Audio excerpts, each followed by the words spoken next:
he couldn't hear you until now. Oh.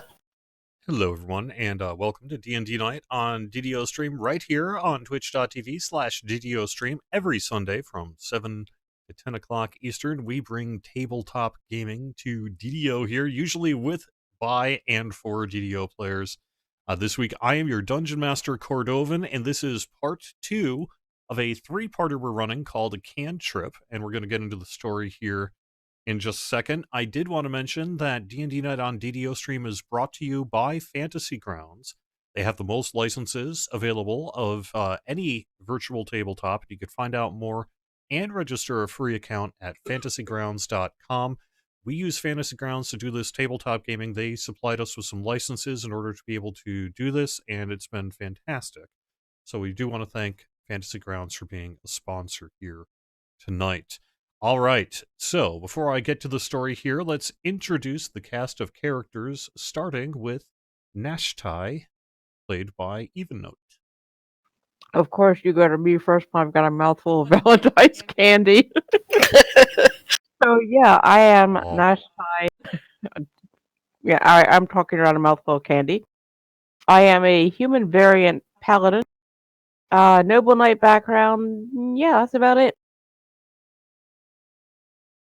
All right, next up, we've got Nivmind playing, and what? Nimi, right? That's yours? Yeah, Nimi de Galanda, the halfling of the House de Galanda, Dragonmark House. I'm just a hotel / brewer that just loves adventures and loves his house.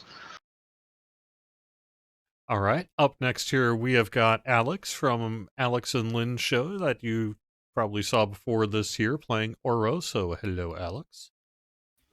Hi, everybody. I'm playing Oro Rokoko, who is a mind mage, and generally appears to be a human, except it's kind of hard to see his face because he keeps it mostly covered.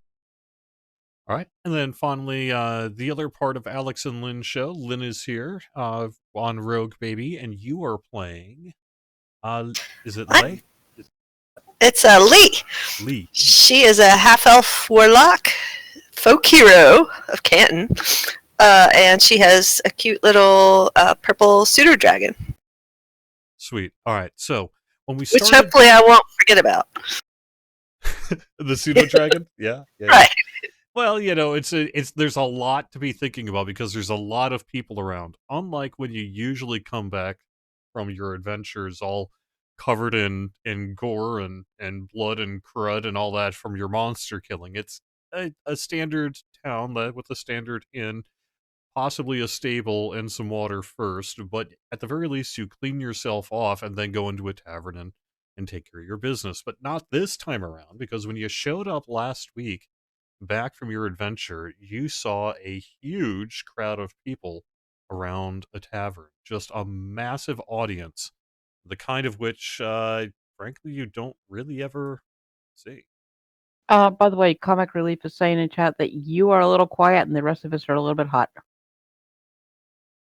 Okay, I can take care of both those things. Can you also reshare the map with me? I had to re-download Fantasy Grounds, and I don't have it. All right, I'm going to share 2 maps, actually. This is the first external map. You're not actually external, but it probably will be relevant again, so it's worth sharing this map.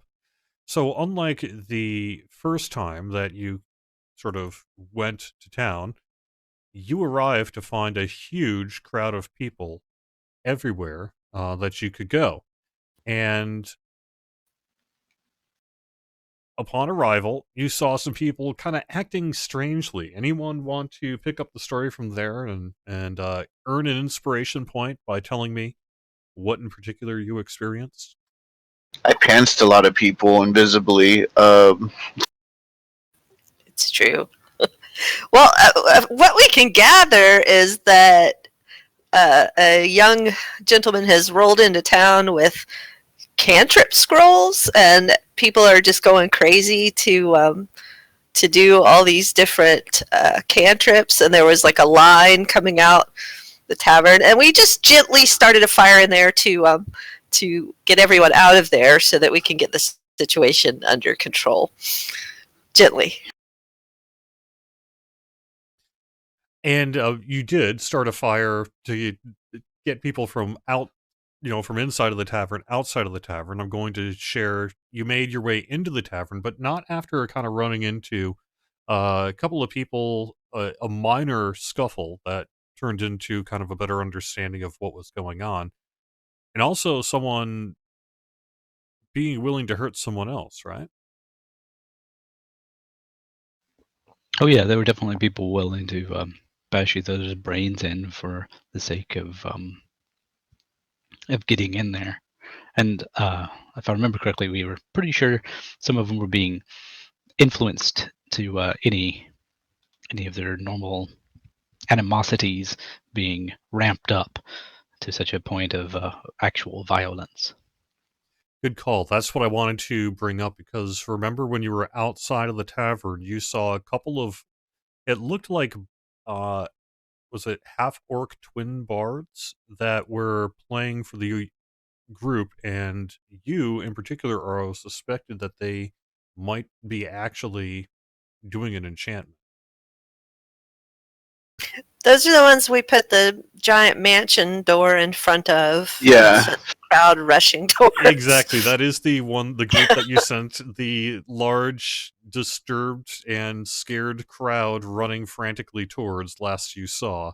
However, you never really saw what happened there, because you ended up going inside of the tavern in the ensuing chaos, which was sort of the point. At which point, then, you saw a large line of people basically waiting in line to go speak to this person. Anyone want to give me a name?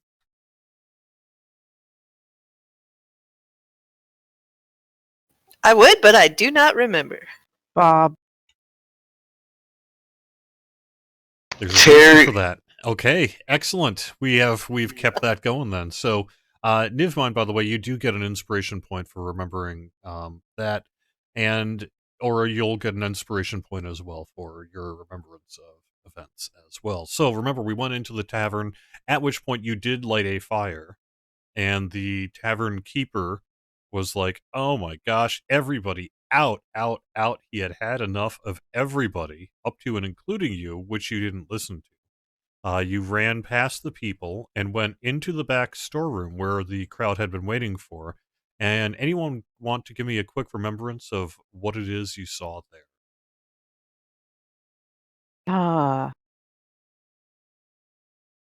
Somebody evil and this kid who was the one selling the scrolls, I believe. I'm trying to. Yeah, there was like a kid sitting at a table, and there was various people surrounding him. Although I wasn't sure who was with him and who was just there to get their cantrip thing at this point, because we had kind of just made it down the end of the hallway. That's true. You had. You saw a youngish kid. He honestly, it's hard to give age per se, but he couldn't have been more than, if he is actually human, maybe 16 years old. However, he's clearly also exuding a huge amount of charisma, and is clearly the person who everyone was there to see. He had a couple of guards with him. Those are the two people behind him. And then another person next to him that kind of seemed like maybe a hired mercenary or something like that. Perhaps that's also just to kind of keep the crowd in line. Remember that there was somebody that ended up getting pushed away who was very upset that they weren't able to get these scrolls because they, quote, needed it to feed their family, if you'll recall. And then you have this person behind who you really just sort of butted in front of and is just sort of sitting there because no one's kicked him out. I think I robbed one of them and pantsed another one. You did, actually. And if you recall, you attempted to try to rob this fine young gentleman in front of you, but it very clearly did not work. Yeah, and then that's when I whispered to the Clash Star Paladin that this guy is unique. Because I'm invisible still, last time I checked. Now, I was trying to look up what this area of effect is about, and if I recall, we have a zone of truth going. If I can't remember, though, whether Yes. who cast it. That was me. Okay, so you cast the Zone of Truth, and then everyone. That's basically where we left off, if I recall, correct? Hey, did you share that second map? Because I have the Oh. tavern exterior, but not Okay. the interior. Here we go. There's the interior.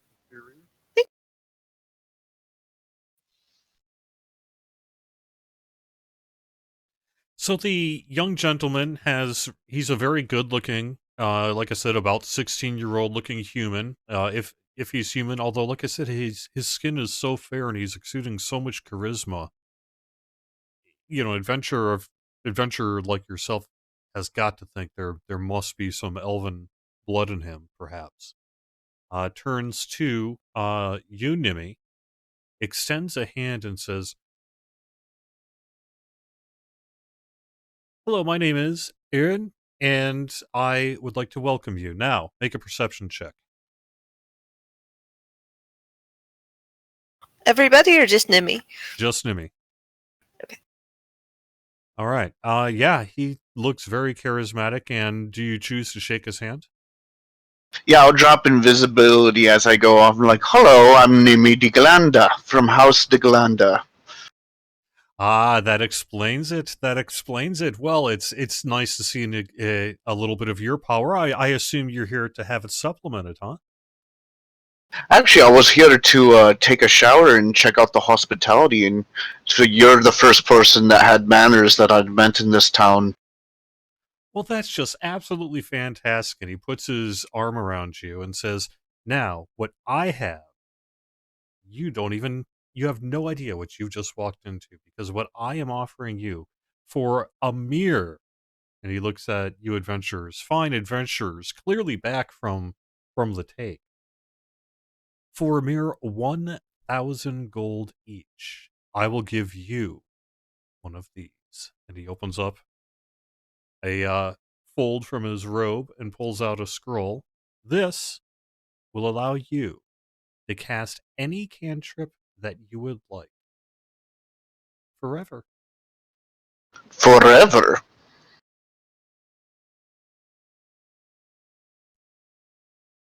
That's a long time. So one scroll, one cantrip for the rest of me life. Any cantrip for the rest of your life, guaranteed. I'm gonna insight check this. Keep in mind that we are in Zone of Truth, so he cannot tell a lie. Yeah, but I want to see if he's near lying. Not necessarily lying, but true. He can not actually lie, but So sins explain of to omission me, probably wouldn't be picked up. explain to me, Nimi, why it is that you think your character in particular would be good at spotting a sort of whatever kind of deception you think is going on. well, coincidentally, House Kalanda is very famous for their bartenders, but they're also famous for their innkeeping information network. So they can tell when someone's blowing smoke up their butt or trying to sell them fool's gold. And I have a feeling that this is fool's gold. That it does work, but at a price. Or he's not telling you the whole truth. All right. All right, well done. So you definitely get a sense that if he not only being able to see someone who can be invisible, probably knows that he is in a zone of truth and thus clearly is telling the truth, but is also clearly very, very skilled at being able to tell whatever part of the truth is most convenient. Well, it sounds like you know business, which is quite a surprise for someone that's been on this earth a fraction of the time that I've been on this planet. You look young. I think you and I can do business actually, because I've House Galanda hasn't assigned me to a golden dragon inn, so I can actually open up an establishment. But who says I want an inn? Maybe I want an inn slash cantrip sales shop. It would be the biggest thing I've ever heard in Eberron. Imagine you and I just making a 3-story inn slash store where we could sell these cantrips. I can cast all the cantrips I want, but I can offer you something better than a one-time purchase, I can offer you an establishment that is renowned. All right, let me make a roll internally. Why don't you do a persuasion roll publicly?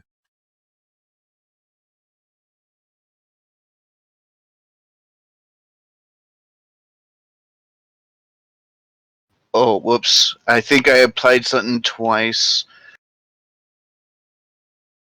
Oh, there we go. Oh, I see. I don't know how to. I'm having trouble making this happen. There we go. So I guess deduct Okay. one of those extra Yeah. dice, but That's great. That's great. So let me actually just think about what I want to do here.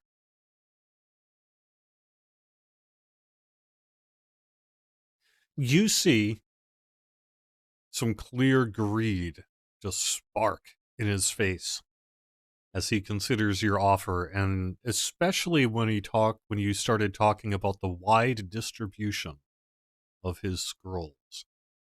He turns his head back to these two gentlemen behind him and says, "Gentlemen, I think we might be in business." well, then offer me a seat. I've been standing all day. Oh, clearly, have a seat. And you, fine young gentleman, I'll be around here tomorrow to take your donations if you'd like. Just tell all the people outside that first thing in the morning, you'll be able to find me again right here. I will be happy to do business with them. Until then, everybody, have a great night. And the guy to his south grabs this guy, shoves him out the door, and starts getting ready to close the door. Oro and Lee, this is your chance to get in the room if you want. Okay. Very well. I had everybody targeted for something, but I don't remember what. So I'm gonna undo that. The power of a mind mage. Yep.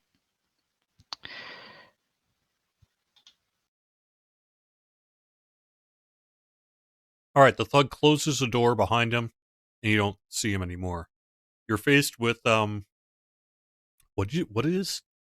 was his name? Aaron? Turn. Corey Hart.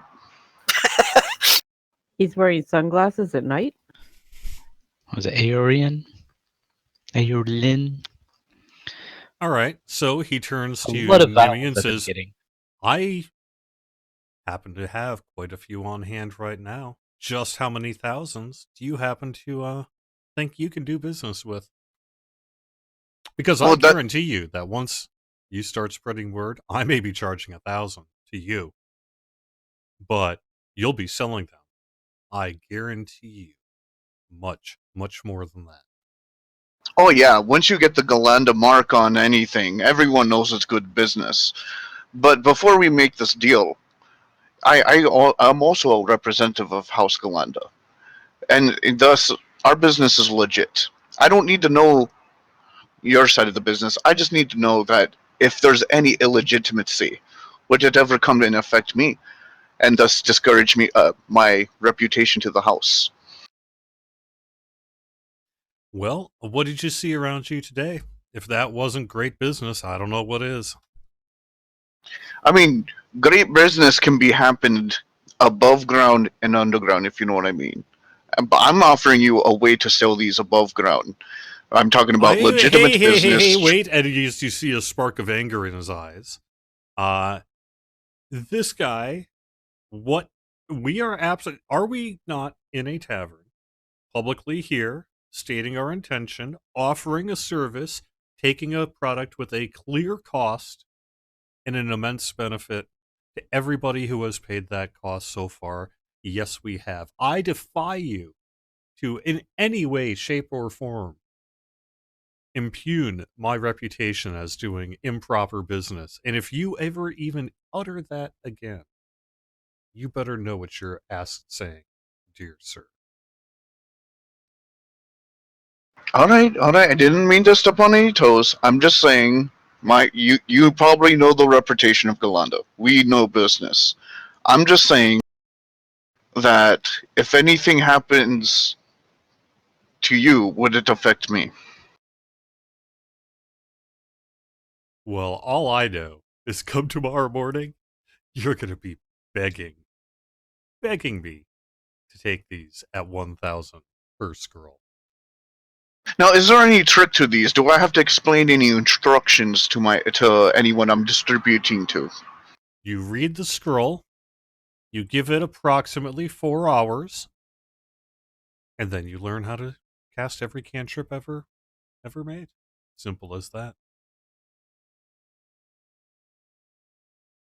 All right. Is it? Can you test drive one for me? I don't really have the gold on me right now to buy one straight off for 1,000. But all these if you people could show in front of you sure did. And at which point the two fine, upstanding citizens behind him started chuckling. And you do notice, by the way, if you choose to look, that there are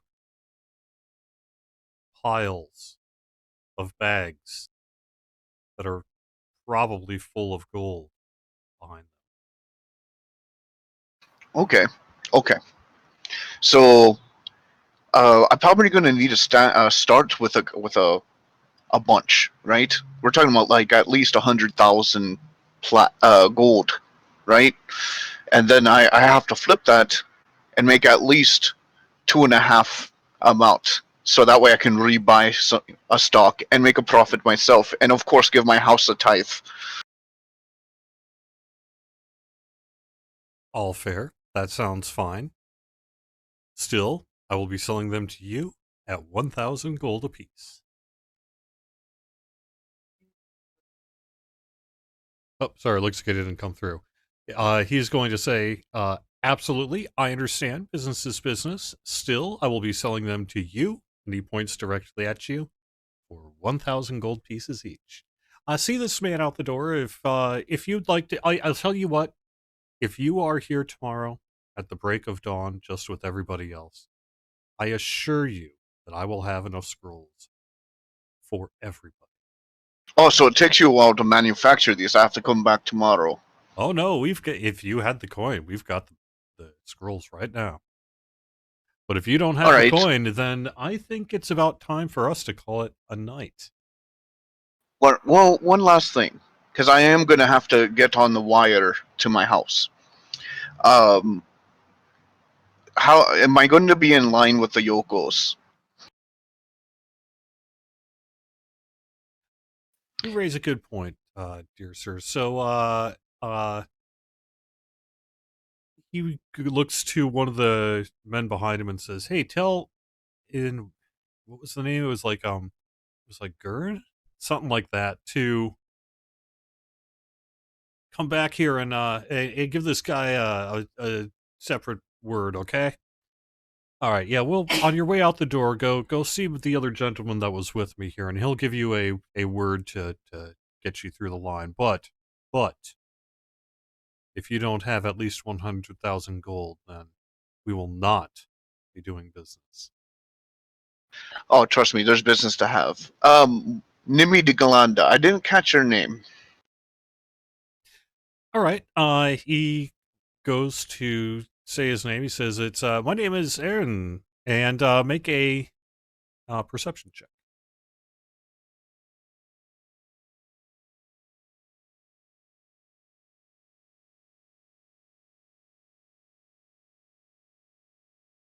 Yeah, well, you just heard what you heard, so there you go.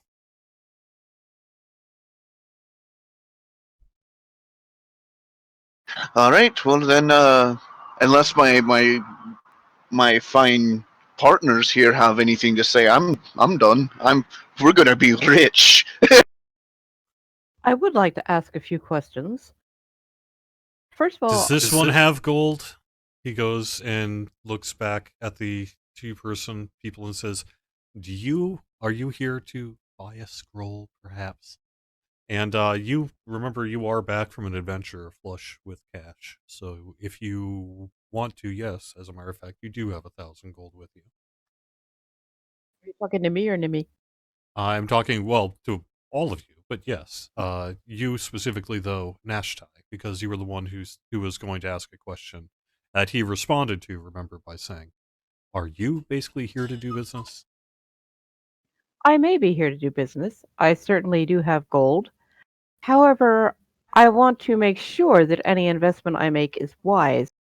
And I would like to know what you have not told us about these scrolls that you do not want the people here to know. You see a brief flash of anger again and saying, are you trying to insult me? What are you, why are you saying this? Have I done anything to offend you? What am I saying? You're the one who cast this spell. You know I can't lie. What have I possibly said to you that would lead you to believe that I am not being anything but completely honest? Because this seems too good to be true, and I'm sure you would agree, if you are indeed a smart businessman, that anytime something seems too good to be true, it likely is. And I would like to know, there must be a catch, and I would like to know what that catch is.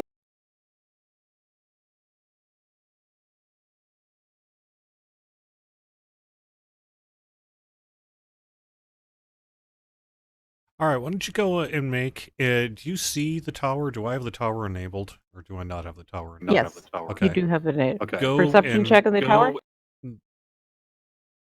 Perception's one possibility. Insight could be another. Let me see if either of those are higher than the other. Oh, I will make an insight check on the tower.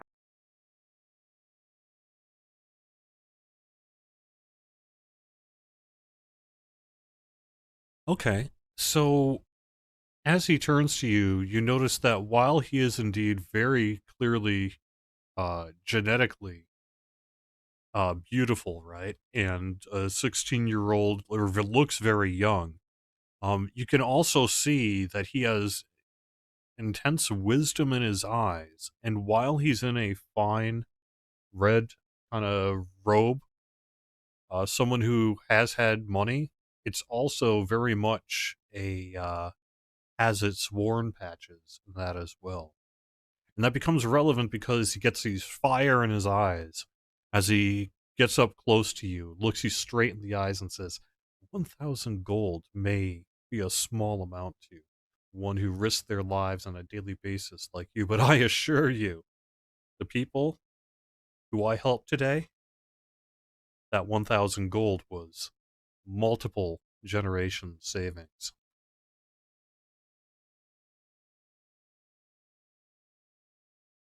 Well, you had mentioned earlier something about not believing some of the things the people here said of you. What things were they saying that you did not want us to believe? This is going back to the last episode. Remind me on that? Because I remember the last episode, my turn was coming up and I was going to ask this, so I may not be remembering it exactly correctly, but there was something about people saying things about him, and he said something about not believing it. So I would like to know, what exactly are people saying about you that you do not want us to believe? Well, simply that I'm selling an inferior product, or I'm selling a product that, isn't as advertised. And I dare you to walk outside right now without buying one of these on your way out. You'll regret it. Well, for all we know, and this is not a personal insult against you, more than I would be suspicious of anything like this. It seems, as I said, it seems too good to be true. That doesn't mean it is a sham. It just means it seems highly unlikely that you would find scrolls like these for 1,000 gold. And No, I mean, you know that is, that is absolutely true, that your average, just rural kind of, remember, this is not a very large city that you're walking into. This is a fairly small town. I mean, it's the largest sort of kind of trade and commerce route for even smaller towns along the area, but it's certainly not like a big city or anything like out. 1,000 gold is indeed probably a lifetime savings, if not more. So, what is your background? Do you make these scrolls yourself? And if so, what is your background? At your age, how did you learn to make such an extraordinary? Honestly, it seems extraordinary for any price that such an item exists. Okay. He turns to the two people behind him and says, "Gentlemen, we've had a lot for today, and I've had a lot of questions. We've sold so many of these at this point that I'm just tired. If you're not here to buy, then I'm here to say goodbye." Oh, And he why he starts kind of backing away a little bit, why he and was the two saying men that? come forward. Can I attempt to try to pickpocket one of the scrolls while he was saying good day? Sure. Now, you know for a fact that it's going to be tough, because remember you tried to pickpocket him once before and he was right on you. So I'm going to say yes, but you need to see what you can do to maybe plan ahead a little bit and let me know how you're going to try to deal with someone that you know is an expert at seeing pickpockets.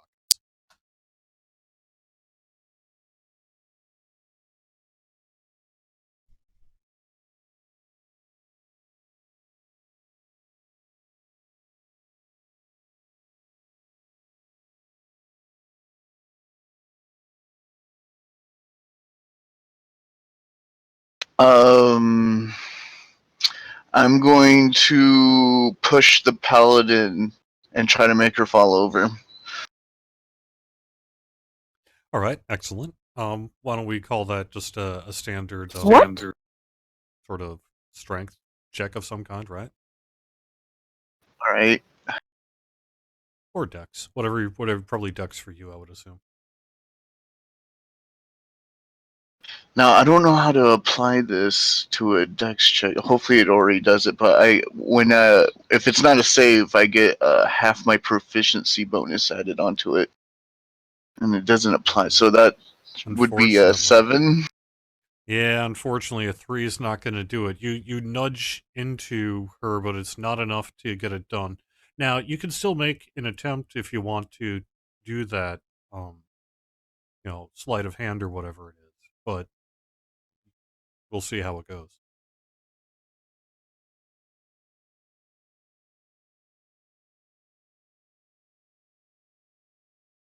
All right.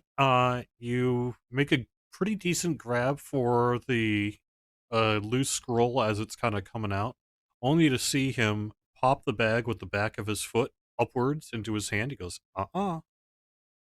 turns around and walks away.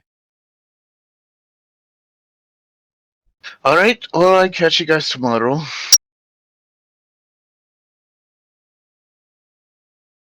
Everyone's coming, all right? Yep. All right. Yep. Yeah, or Yeah, you've been or- fairly quiet. Is there anything you plan to do or want to do here? I've been slightly less quiet, actually. I've been communicating back and forth with people via psionic message. But I have been paying attention. Great. Awesome. Have they been open, any of them?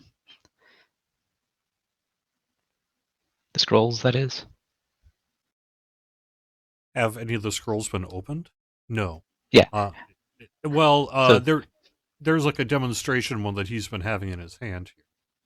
That one is clearly sort of a used one. But otherwise Okay. they're all sealed. Actually, if you want to make like maybe a perception check or something, I can maybe explain specifically how they're constructed, perhaps, if that's relevant. I can roll dice poorly, just like anyone else.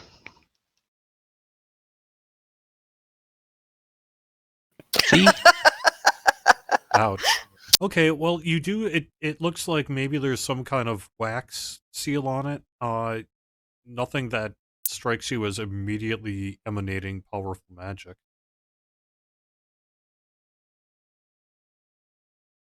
And how about Julie? Is there something you wanted to do? I want to give you an opportunity as well. If there was something, say, you wanted to say you were doing during that conversation, if perhaps on the way out here, if there's something you wanted to add to it, or anything like that, now's a good time to do so.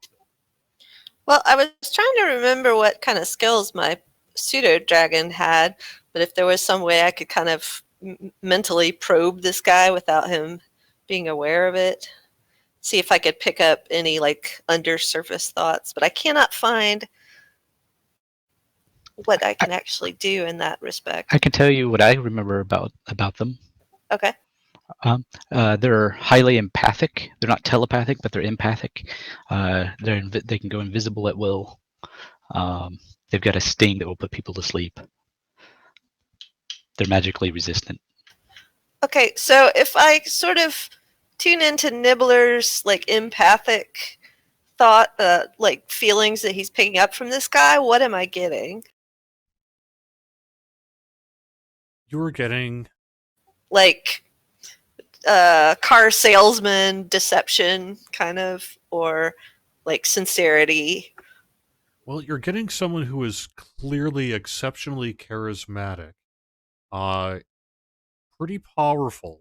I mean, to the extent that they must be able to wield a fair amount of influence, to be able. I mean, now that you think about it, how is it that just a small army or whatever hasn't waylaid them on the highway?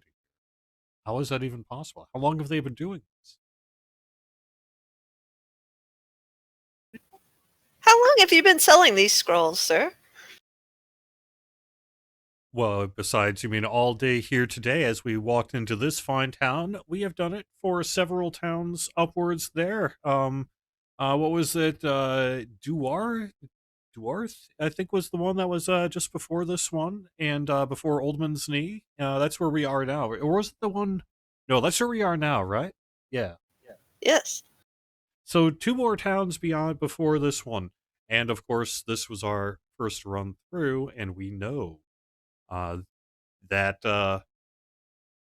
this is going to be the biggest thing in all of Zen. Okay, so empathically, he's not coming across as like people that know they're not exactly lying, but they're like, they painted over the car with some spray paint and made it so you can't tell that it's all rusty, for instance. Like, yeah, it's painted. That kind of deception. Well, let me just say I'm not a very good actor, but hopefully I've at least been putting some of that across to you here today. That yes. There's something a little bit going on with this guy. Okay. And do they pick up any? Does he pick up? Nibbler pick up anything from the two? You said there's 2, like, bodyguards. No one's really paid attention to the bodyguards. Well, I would like to pay attention to the bodyguards. All right, give me a check. What skill would that be? Well, at the very least, perception.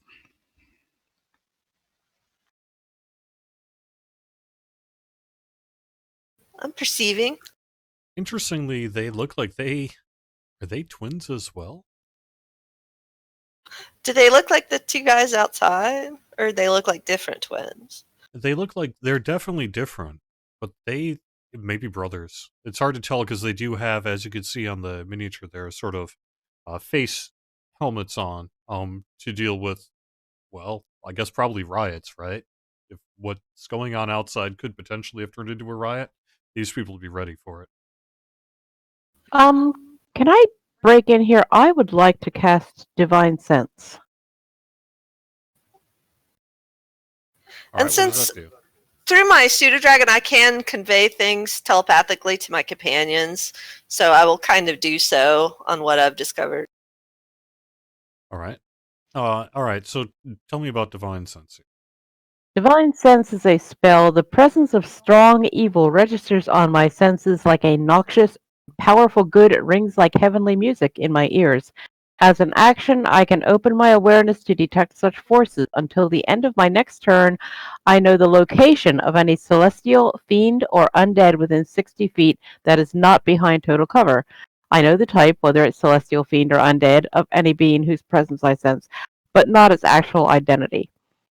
I also, within the same radius, detect the presence of any place or object that has been consecrated or desecrated, as with the Hallow spell.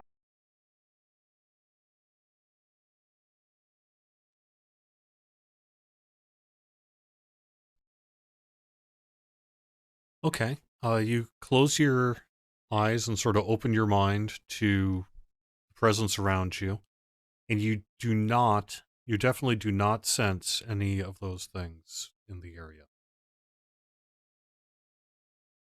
Okay, so no celestials, no fiends, no undead, no object that has been consecrated or desecrated. I have a player to DM question. This is set in Eberron, right? Correct. All right. A very rural part of Eberron. I'm largely deliberately not giving it a specific geographic location, but it does take place in a very kind of boonies part of Eberron where the edge of civilization sort of is. I want to turn around to Aaron. I'm like, oh, by the way, where'd you come from? Like, where's your place of origin? Where were you born? That is a question for tomorrow, young sir. I'll see you around. And they start continuing to kind of nudge you to the back door. Now, let me do something real quick here.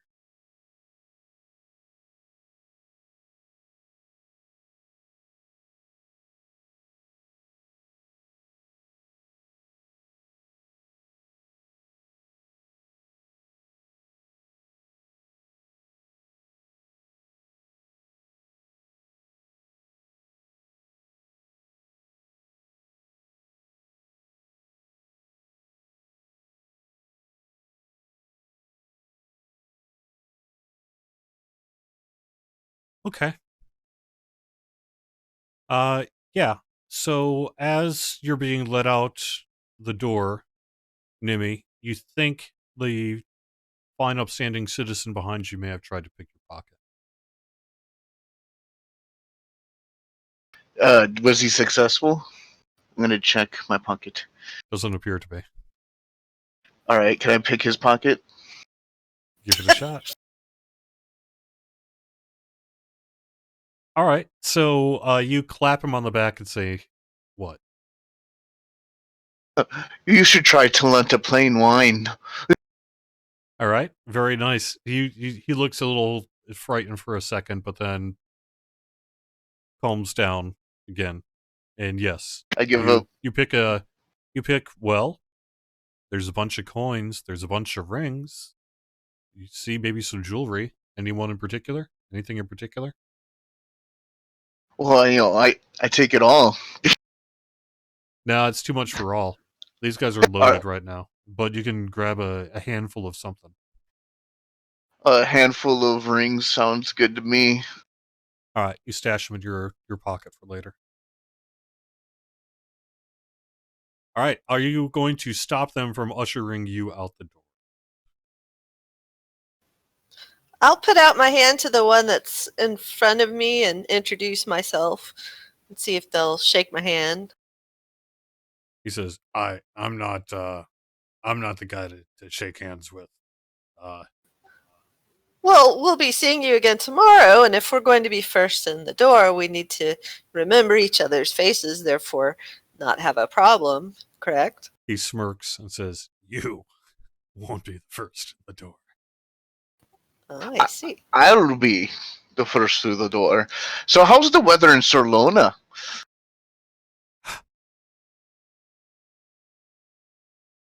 Okay. Let me think about that a second here.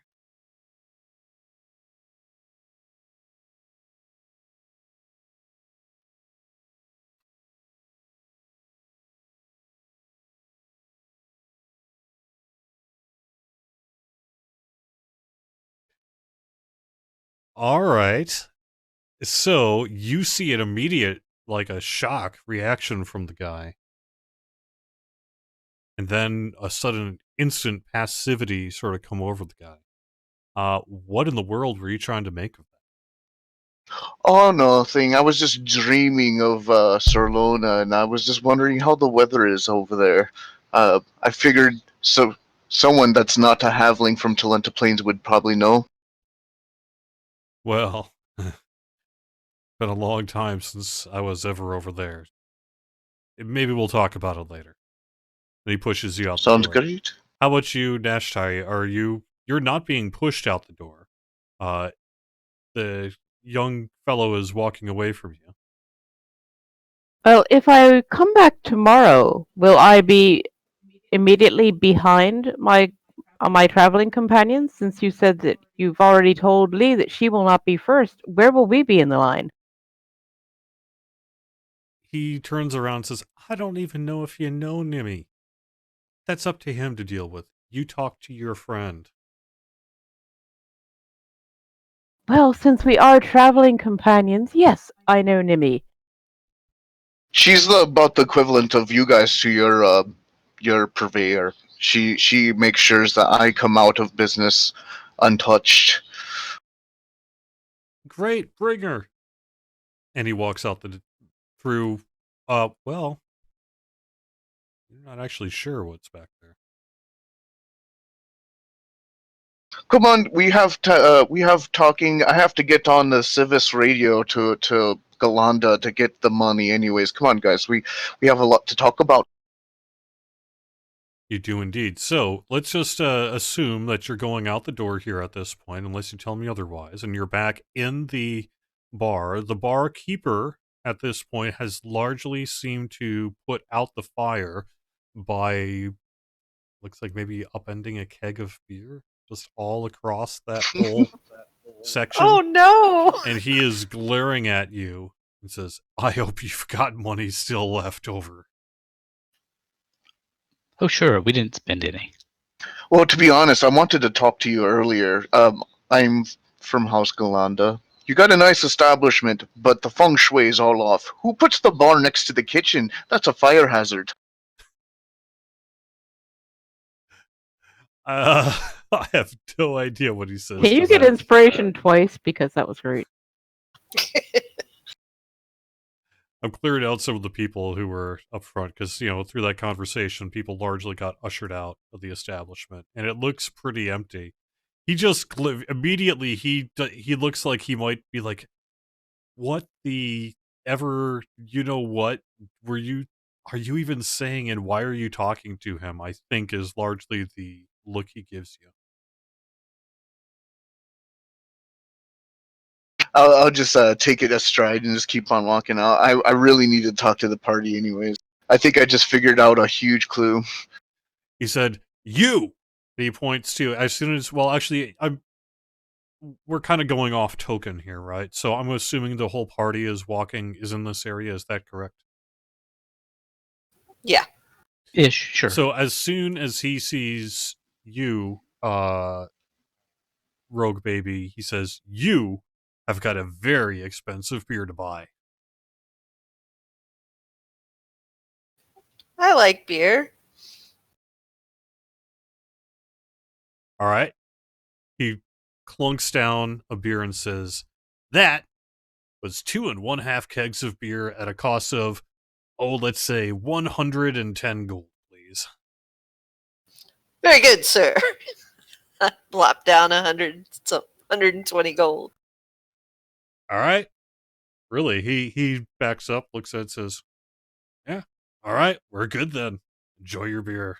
And he gets back behind the bar. Do your friends want anything? It might be a little smoky. Smoky beer is delicious. I would like a dirty kobold. Shaken, not stirred.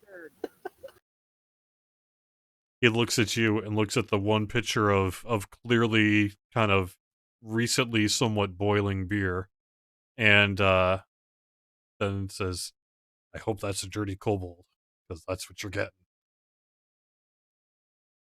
Actually, I don't think I'm thirsty. But he does pour around, and he's letting you stay in the bar. Most important, for now at least. What are you going to do? Do you have any rooms? Does it look like I have had any rooms today? So obviously, this isn't a good inn. So your hospitality. He says the man himself is here. Man himself. And it's been all I can do to keep this place from getting burned into the ground. I know we kept a crowd from bursting down your doors earlier.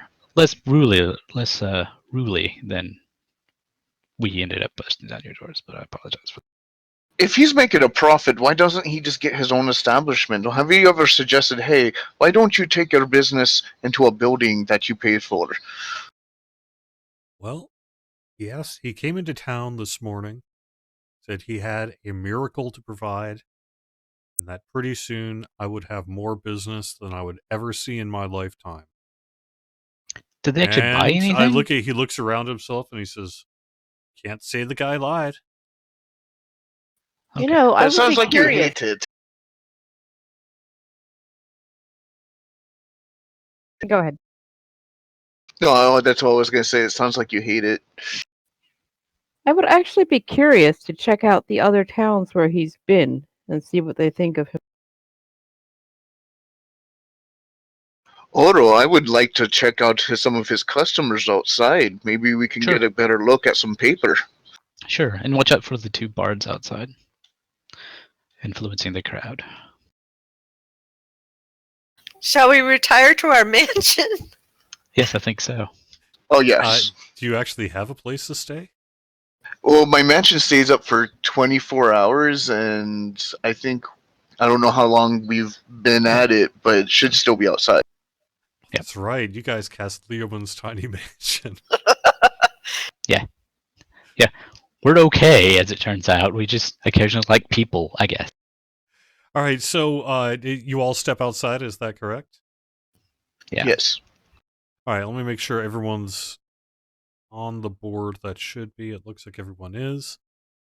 All right, so you walk outside to pretty chaotic scene. It's less. It looks like everyone's back is largely to you, and they're all walking away at this point. Looks like basically the fun is over since they are no longer able to make their purchase. Plus, I don't the have that fire, outside. was enough to get them to just kind of. Let me reshare it then. Let me know if you don't see it. It's still a very crowded square, but people are basically walking away from you while it's there. First off, is there anyone like injured or dying around here that needs help? I mean, I guess I can drop the fear spell. That's still going on. So I look at Nash and I'm like, oh, so how does it feel to see people from Solona? Oh, people are people. So why should it be? Not when they're not people. They're more like you. You're a Kalashtar, aren't you? Indeed. Those people are not human. They're I wouldn't call them Kalashtar. They might be of the dreaming dark sort. The quarry, yes. I have a feeling that this is a big deal, not just a business thing. I think this is an invasion. I do not trust that young man. I'm not sure if you noticed, but his robes, while clearly expensive at one time, they showed more signs of wear than if he had simply stopped at 2 towns before coming. Which would make sense if he was in what you call them inspired, right? They're the chosen vessels of certain quarry evil spirits, right? They would probably wear the same clothes no matter what the vessel there is, out of pride or whatever. Perhaps. Or you've all had enough decent perception checks here to think that, well, clearly he is positioning himself also as a friend of the people, and you're not going to ask 1,000 gold wearing your finest regalia to a poor population. And yet he did make a point of wearing very fine regalia. The signs of wear were only apparent if you really look closely at him. At a first glance, he appears to be dressed, correct me if I'm wrong, but in very expensive finery indeed. The signs of wear were well camouflaged, which makes me think that he wants to appear much more prosperous than he is. I have a feeling. Oh, before we return to the mansion, let's go swindle one of these folks out of their scroll. We need to see exactly what we're dealing with, and then maybe study it in the mansion away from prying eyes or minds, if you will. You know what the problem with that is? You don't see anyone with the scroll around. All the people that are having their backs walking away are the people who were inside of this tavern who didn't get to get their scroll. Maybe because of you. Perhaps there's another tavern where people who've purchased the scrolls may be hanging out, bragging about their purchases, even showing them off. But I must say, as a paladin and someone who is sworn to uphold the law, the thought of one of these poor people being robbed of his or her or their scroll after shelling out 1,000 gold seems very wrong to me.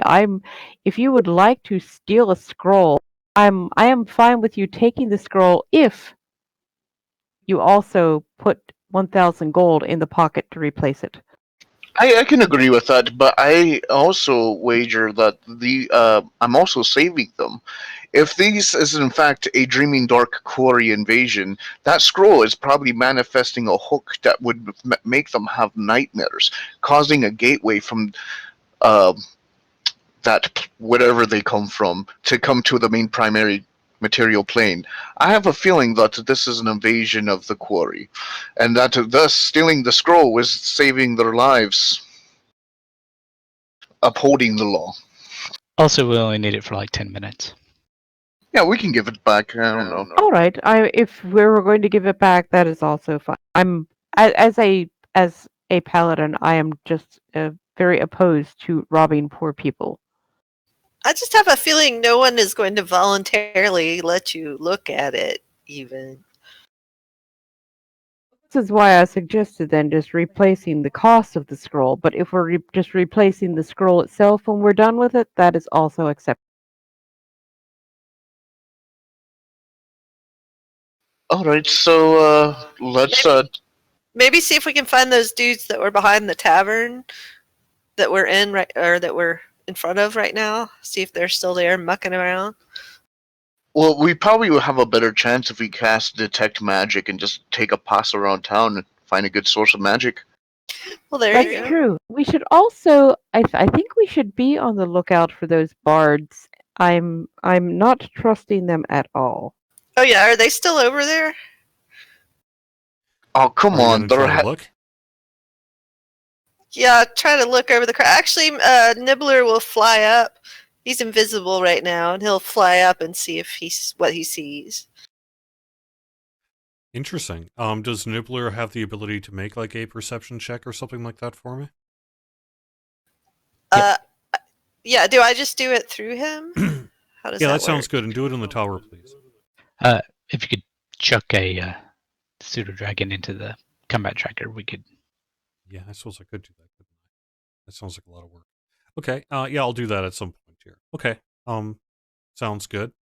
Interestingly, yes, it looks like perhaps they're kind of crouched between two buildings directly to the south, but it's kind of hard to tell over the crowd of people. I'm going to approach the half orcs, actually. Yeah, I was gonna say perhaps we should talk to these two. And I do mention my suspicion about there was some twins in there, and there's some twins out here, and that's a lot of twins. Well, but the orcs have a great history in this world. You know, the gatekeepers, the silver flame. They're great people. They're not monsters. No, I'm just saying that's a lot of twins, is all.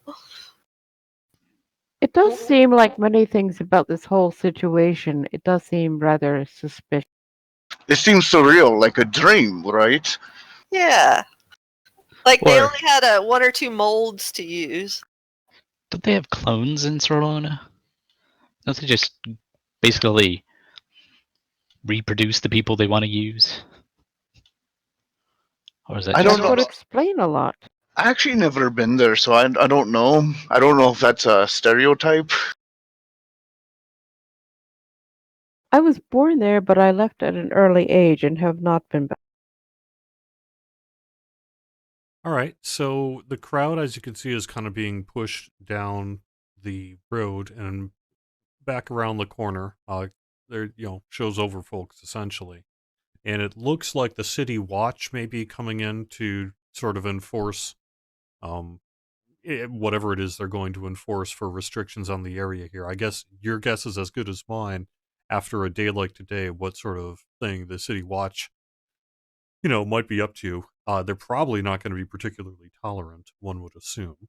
However, you see as the crowd is kind of being funneled through there, the two, uh, fine young singers kind of walking straight towards you with big smiles on their faces. What would you like to do? Why don't we roll for initiative? okay?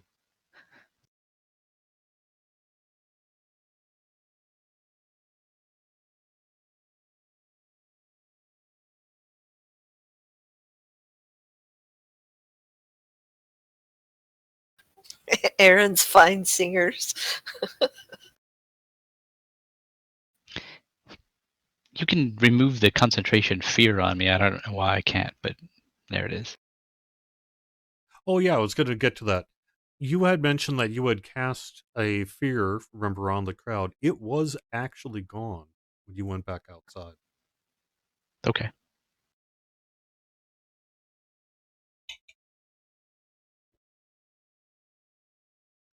All right. So I've rolled initiative. You've rolled initiative, and I see Nimi as first. Why do I see Oro as first here? Should be Nimi. Well, it still says round 10 too, so that's old initiatives. Oh, okay.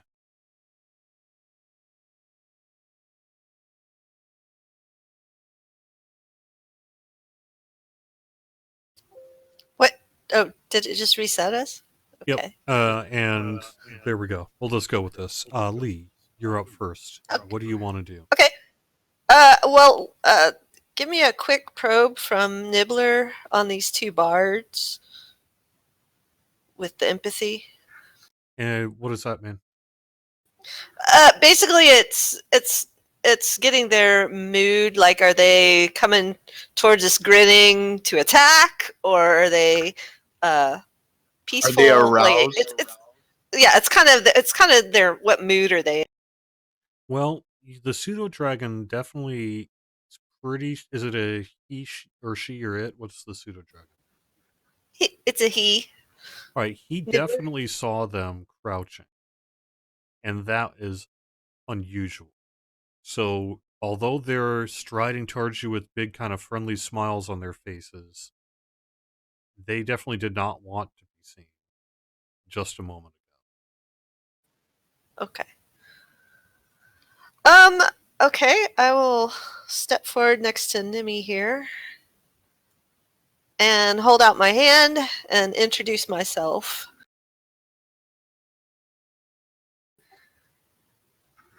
And we heard you singing earlier, and we're sorry, but the crowd started running towards you. I hope we were able to avert a disaster there. All right, so this is the one in front of you turns to shake your hand and says, it was very, very scary, but I think you absolutely did the right thing. It is an honor to make your acquaintance. You need to make a wisdom save. Wisdom save. Okay. Just a second. I mean, get ready. Keep finding it. Okay. Do I have something to add to it, Alex? Hold on.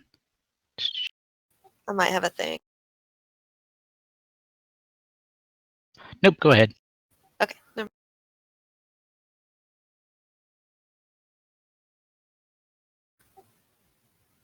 So 13. Okay, yeah.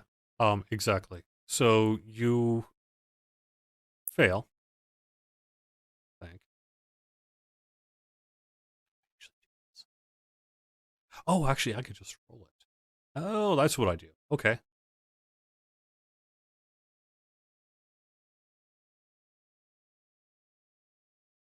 Or not.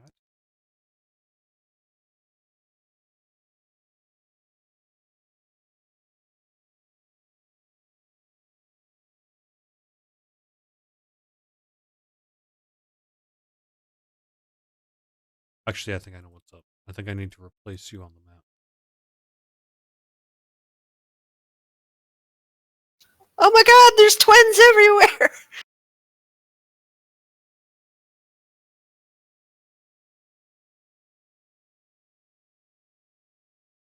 There we go. Yep, that's what happened. Okay. He shakes your hand and tries to charm you, and it does not work. You see that you were about to be charmed. Magically. Charmed, I'm sure. Nimi, I think Do you're I up. notice anything unusual with that handshake?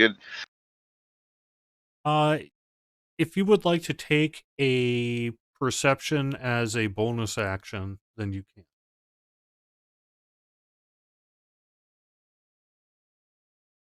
You don't see anything that was untoward. It looked fine. Although maybe your friend gave off a signal that she'd caught something. Charmed, I'm sure. Yeah. I'm assuming that we've, being the level that we are, that we know each other enough to know that that's a cue. Possibly, yeah. Sure. Let's go for it. I think I'm actually have to replace you briefly on the map as well. Let me get you out. Oh yeah, actually, because of my half-elf Fey ancestry, I have advantage against charms anyway. Oh yeah. So I'm like, so what brought you about during this chaotic day? You trying to make some coin off the customers, eh? Well, bards have to eat. We help calm the crowd. We help get everyone in order. We make it a fun day. Don't we? Don't we? He looks to his friend and says, "Oh yeah, we're great at that." So where are you staying tonight? I too play a little instrument. Do you have a place to sleep? Ooh. They don't want to answer that question. Well, that's very unfriendly. I guess that means we're done here, huh? They just kind of stare at you. Anything else you want to do? No, I'm gonna I guess put a hand in my back and give like a little signal that these guys are not that this is not a positive confrontation. And then I guess end my turn. All right. This guy walks up to you. He puts his arm on your shoulder and says, "Hey, no hard feelings about the whole, hey, we almost sent a crowd of angry people here to murder you. You too see that you were almost going to be charmed."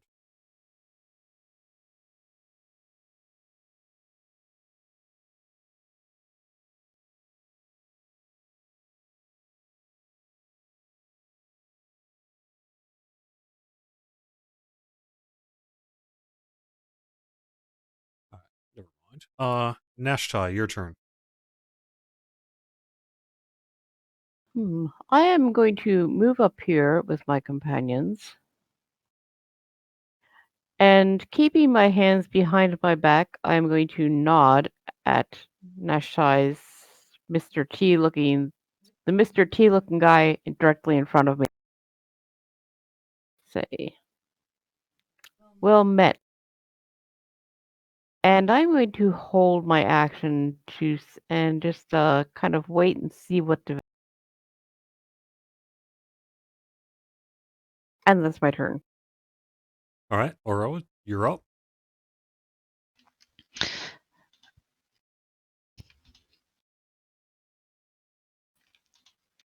Trying to target this guy. Oh, I need to be replaced as well. Oh, there we go.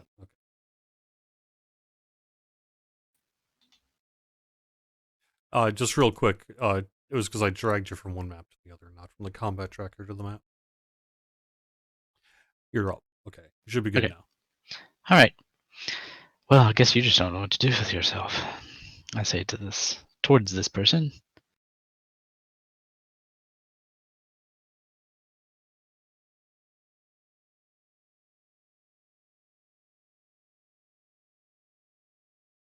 They fail. Fantastic. All right. What does that do? It's actually pretty neat. It's id insinuation. You unleash a torrent of conflicting desires in the mind of one creature you can see within range, impairing its ability to make decisions. The target must succeed on a wisdom saving throw or be incapacitated. At the end of each of its turns, it takes a d12 psychic damage, and it can then make another wisdom saving throw. On a success, it ends. Otherwise, they're incapacitated. And it's just with like sort of overwhelming emotions? Yeah, just overwhelming, conflicting desires in their mind.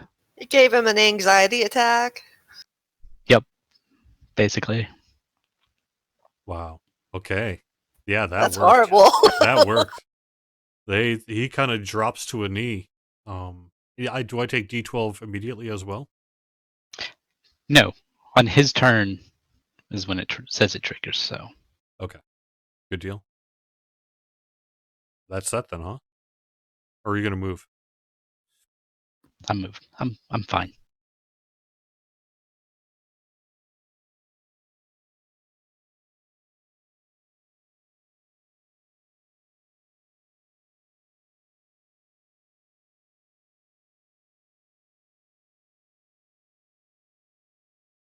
Sorry, I'm just trying to find my person on the map.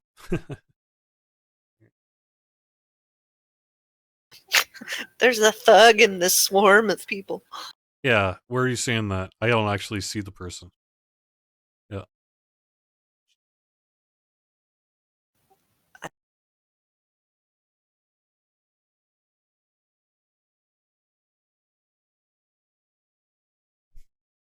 It's hard to find. Can't find him. The text is too small. It should have a circle around him if it's his turn. Yeah, but I can't see it. Weird. Fine. I'm just gonna put him on the map wherever then. Right there. That'll work. Some guy comes running at full bore around the corner, armed with a club. It says, "You don't hurt them again."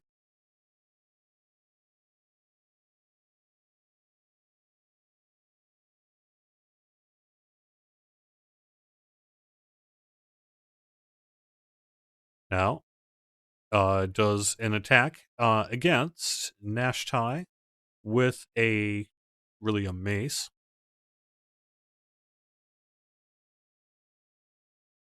And it absolutely just fumbles it, and then tries to do a backswing as well. And smack upside the shoulder, connecting with the real hit. Ooh, for 8 points of damage. And that person is no longer neutral. Nimi, your turn. You'll regret that.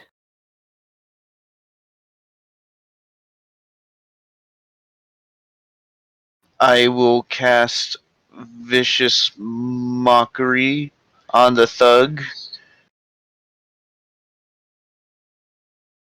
I'm going to be like, those shoes are horrid! Hit?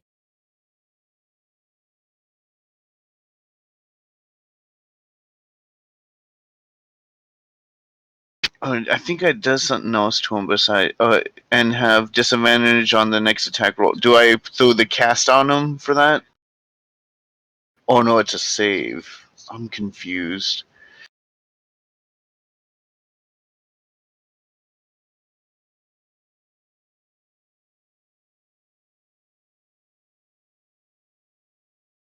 succeeds on its save.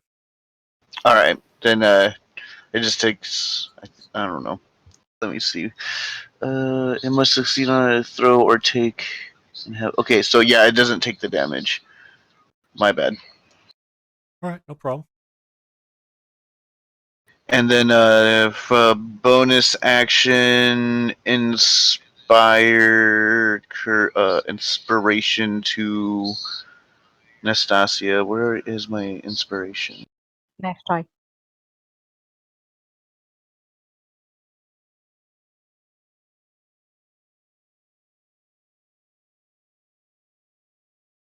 And then my turn. Nashta, your turn. Okay, so the singers are now hostile, correct? Well, at the moment you're attacking them, so yeah. I am going to swing my mighty longsword at the singer here in front of me. You're just going to pull out your sword and try to kill one of these guys? What did they do to you to deserve that? Well, wait, where's the guy that didn't he just attack me? He The did, thug did. but he was, I mean, keep in It was mind. the thug behind you. I don't Keep in see it. mind, you're the ones who bum rushed an entire crowd at them. They were shaking your hand, and next thing you know, they're being attacked. Where's the guy who hit me then? Because I kind of want to smite. That would be the thug that's right in front Okay, no, he's clearly now hostile, so that would be Yeah. good to attack him. of you. Yes. Well, yes, because he did just smack you with a mace on the backswing. With thug number, I'm not seeing a number on him. But the one that's here with the arrow looking at me, this one. Yeah. Okay, I'm going to swing my long. I told you you would regret this.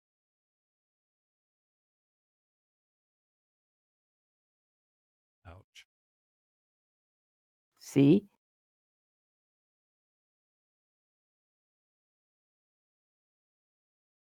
Ouch. Definitely took Definitely. a serious blade hit there. Fifth level, I get a second attack, correct? Yes? No? Yeah, Anybody? you've got extra attack. Correct. Okay, I'm going to hit him again. Spory would say, if it ain't broke, keep hitting it.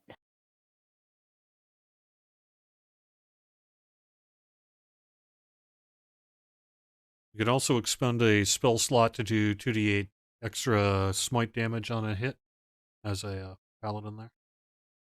Ooh. Yes, I am going to use my divine smite.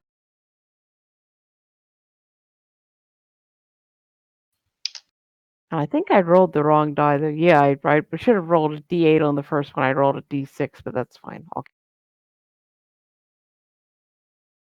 All right. So yes, took a whole Although bunch of damage. I don't think I didn't get the divine smite on that. I'm not sure. Yeah, I'll just manually add it. That's fine.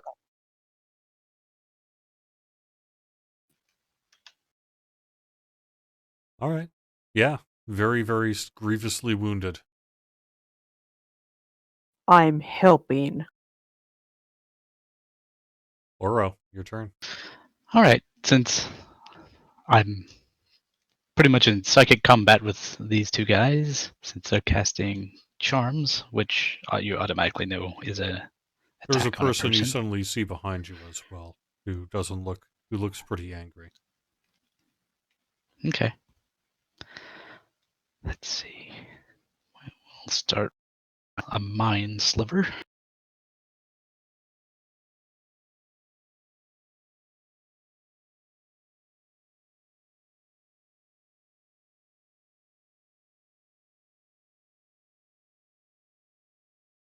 Which is a regular action. Ooh, a total failure. Yep. You were just hitting this person very, very well. Yeah, and this is the other one. So, and let's see.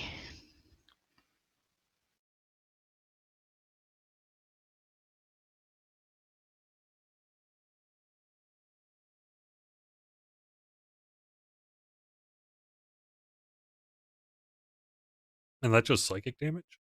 Just straight up? Yep.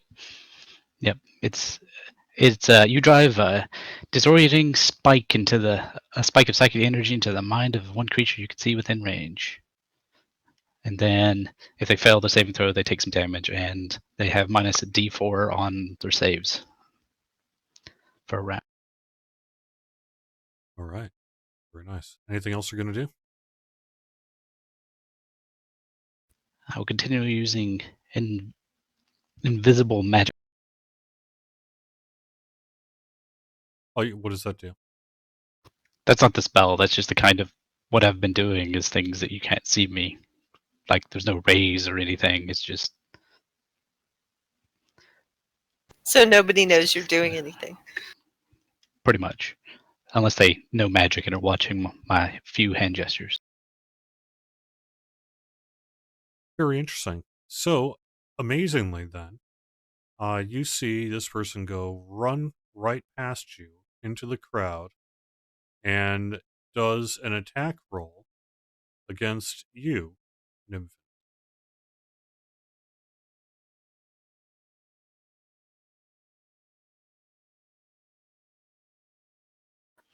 Okay.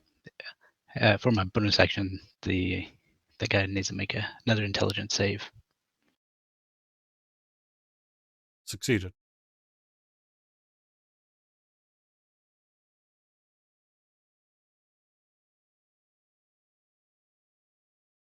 Darn, I got hit. All right. Okay, then it'll just take half, Half and of it what? won't have to run away. The psychic damage.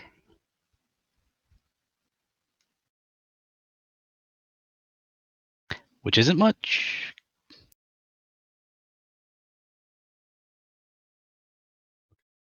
All right. So the one in front of Nashtai is now going to attack. At the end is when I do the 1d12 psychic damage. Is that correct? It's in the other one. Okay, so then which... Oh, just the other one just took this straight up psychic damage, but is otherwise fine. And not in he's an taken area of effect of any. Right. Yeah, he's been hit with 2 spells into his mind. Just one's a bonus action, the other is a standard action, so I can do both in the same round.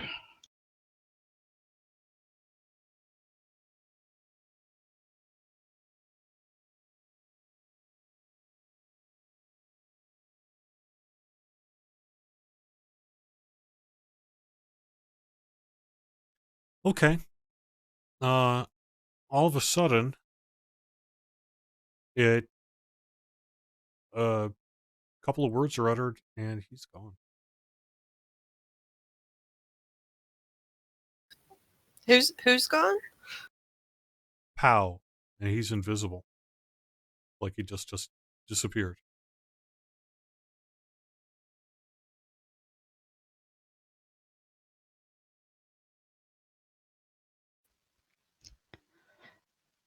I'm going to give both Nashtai and Lee an opportunity to see if there's something you want to do.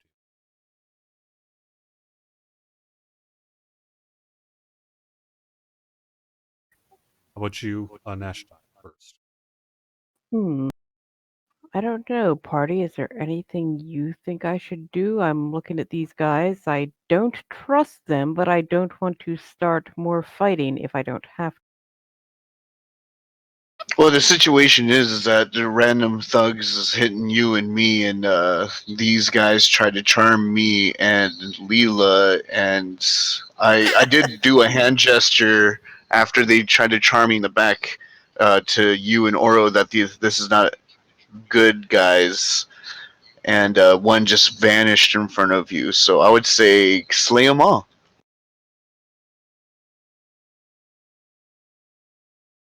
Does anyone have any objections if I would like to slay the fine singer that is still visible? I mean, you can knock him out if it makes you feel better. Yeah, let's knock him out and question him. You're not going to miss, and you're going to crit automatically because he's incapacitated, and if you do it quick. No, we're talking about this. The one in front of me disappeared, so I'm talking about this one over here looking at Nimmy. Well, that one's No, that's not the... incapacitated. Yeah, you don't get to do a move Oh, against I'm that talking like a about- regular turn. This is, are you doing something as the person who was in front of you disappears? I'm basically going to give you a chance to do like a reaction. reaction or something like that. Can I turn around and smack him with my longsword as he disappears? Yeah, make an attack roll. I'll put him back and make him temporarily visible.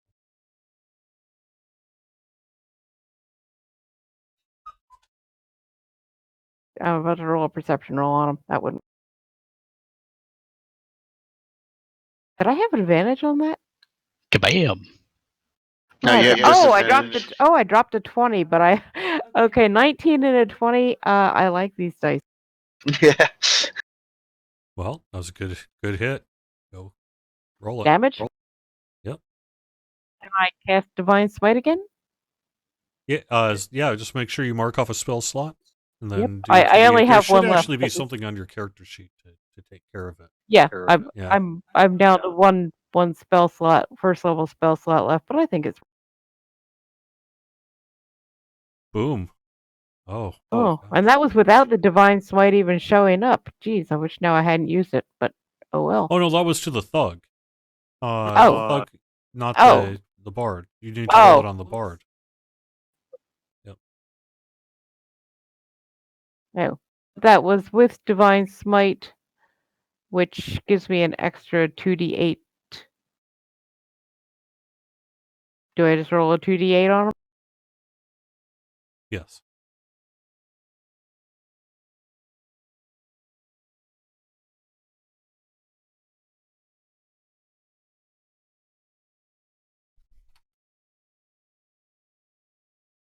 Oh, believe it or not, well, you can actually see this. I rolled 2 8s.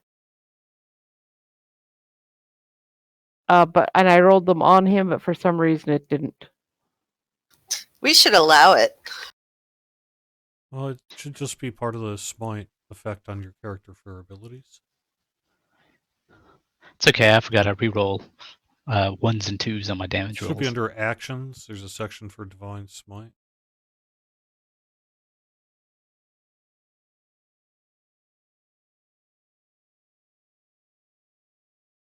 Let me see if I can drag that there.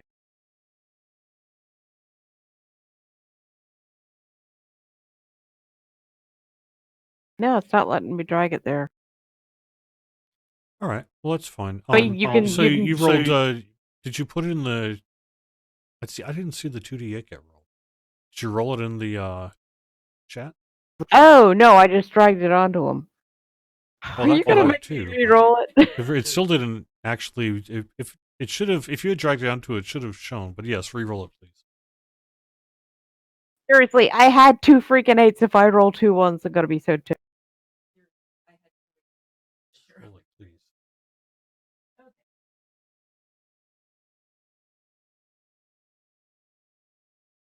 All right. Oh, well. That one I saw. Okay. Cool. So not only does the person take damage, but they reappear.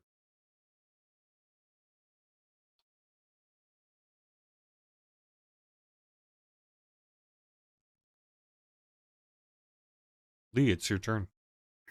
Okay. So how does that work as far as the guy in front of me? Do I get 2 actions or just my turn? You just get your regular turn. So where's the thug that just attacked Nashtai?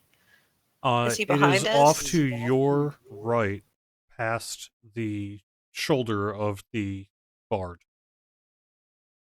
See the thug? Okay. That's sort of right to the left of the bard there. That's the guy. That's thug 4. I have him as, yes, correct. Alright. I'm going to Eldritch Brenda. Blast that Can you give guy. me some water, please? Thug 4. Ooh, I critted him. I don't know how that works with the Eldritch Blast. It just works like regular. Oh well. There we go. How much damage is your Eldritch Blast? Okay, yeah, because you get 2 blasts, so you get to blast him again because you get a next set, or blast somebody again because you get a second shot. I was gonna say, well, I can't blast him That's how because that he works. did. Yep. He drops Second. back and just has a big burn mark through the middle of his chest, and he's gone. Dead. You killed the Okay. person right in front of the entrance to the main inn in town. Yeah, that's great. Oh, we have a good reputation here, huh? Okay, so then the In bard front of a whole has bunch of people on reappeared. top of it. Yeah. All right. As Anything else I you're gonna do? blast the Yeah. yeah, well, I guess I'll do my second one into this bard and start screaming, "Everybody needs to back up!"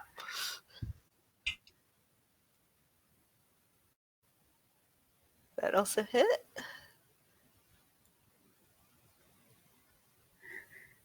There we go. Ouch. Okay, so he's incapacitated for his turn, and at the end of it, he takes damage and gets a save. And incapacitated means that I can't do what? Anything? Pretty Anything? much anything. And so I just have to make a save, essentially, here. Yeah, and I can pop that on him. Okay.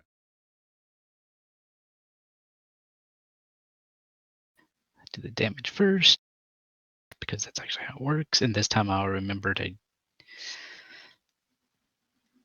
it's Ouch. good enough.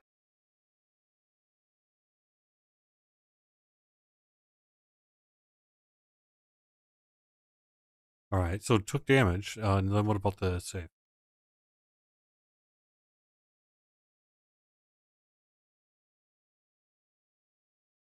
And fails to save. So continues to be incapacitated. Just racked with damage. Yep, he just can't decide what to do. Yeah. All right. So he's just racked with pain. And that kind of sucks to be him. I guess you guys are some real jerks. Lee, your turn again. Wow. Uh, I'm going to point at the bard that's right in front of me and say surrender and see what he does. Okay. Yeah. He'll surrender. All right, and then shout, "Everybody back up!" All right. So, well, the dead guy can't back up, but the rest of the townspeople during the combat would all be basically running away. So let's essentially clear within, that was about 3 turns here. Most people to the end of the hall, or end of the road. And also at 8:38 p.m. here, why don't we take a quick 5-minute AFK? That's a good chance to do a bio break for those who need it, anyone who needs to grab a quick snack or what have you. And I will reset a little bit of this map, sort of post encounter, and we'll continue on. So let's do a quick 5-minute AFK, and we'll be back in just a little bit. Good.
I'm ready.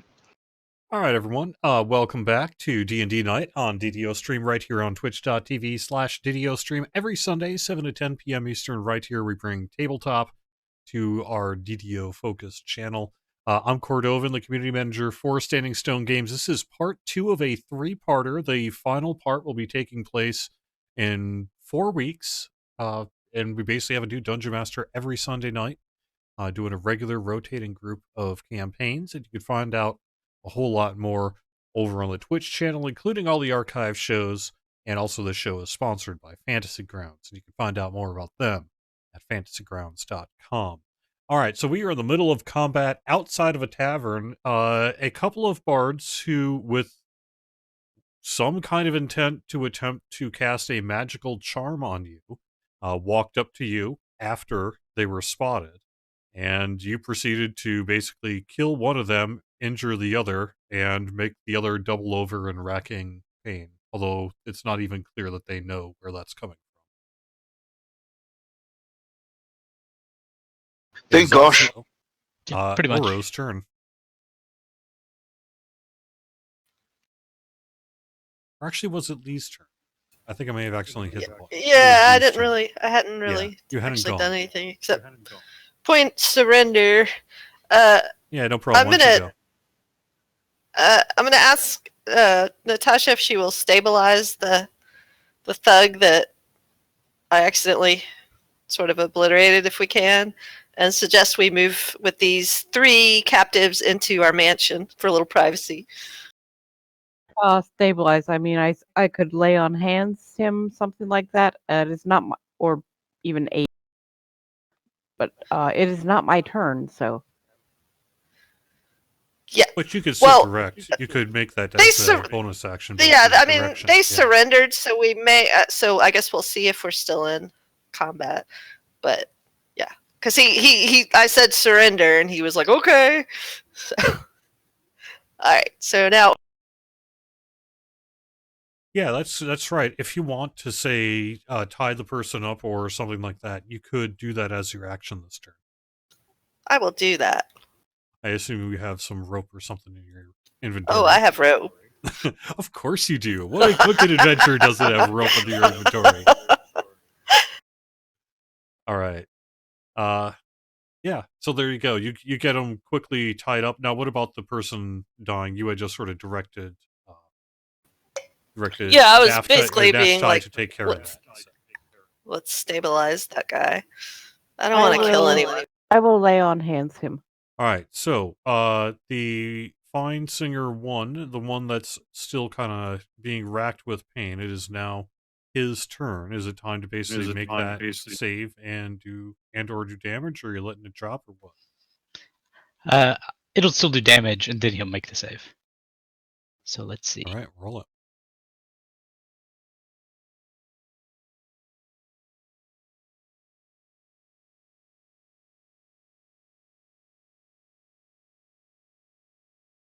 Okay. I have to do my sonic stuff slightly different than regular spells, just because how it code.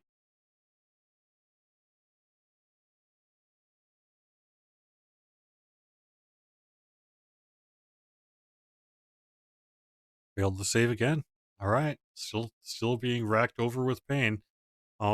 It is your turn now. If again, even with racked over in pain like that, you could take an action to tie the person up if you wanted to. I would say maybe consider letting that spell effect drop. I probably will pretty soon. I'm going to get him into the mansion, and then I'll let it drop.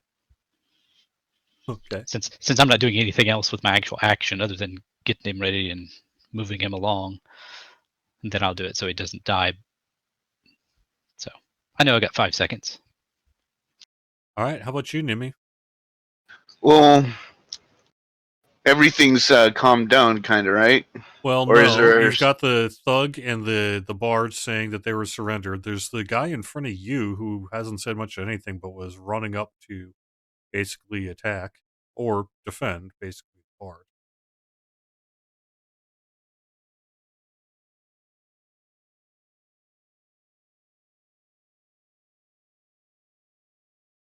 So you do still have that thug in front of you, which is thug. You're lucky I'm. I can't get You're it all up. You're lucky I'm a gentleman and not a fighter. I cast Sanctuary on myself. Pretty sure that's a 10-minute cast, though, isn't it? It's through my dragon mark. I don't know. Oh, okay. Yeah, sure. Why not? All right. Sounds fine. All right. So. Oh, it's a bonus. It's a bonus action, actually. So I still have an action. Okay. Go for it. I'm going to disengage, so that way I don't get any attack of opportunities, and just walk into my mansion because I need a shower. All right, that raises a good point. So, the guy who was in front of you, sees what's happening. The one's tied up, the other one's racked over in pain. Sees that you are clearly powerful spellcasters and wizards, and decides to try to flee. Are you going to let him? I will let him.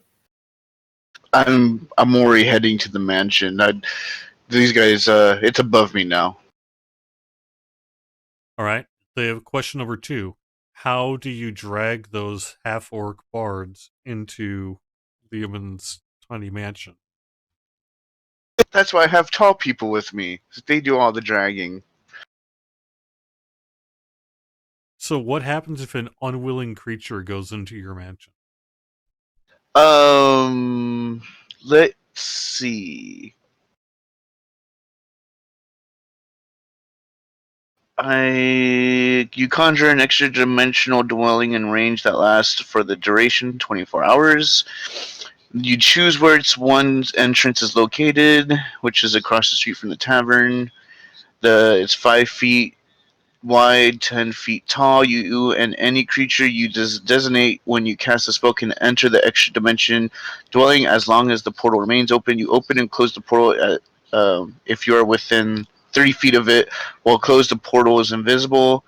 Beyond the portal is a magnificent creature you couldn't create. It doesn't say anything about them being willing. Okay, that sounds fun then.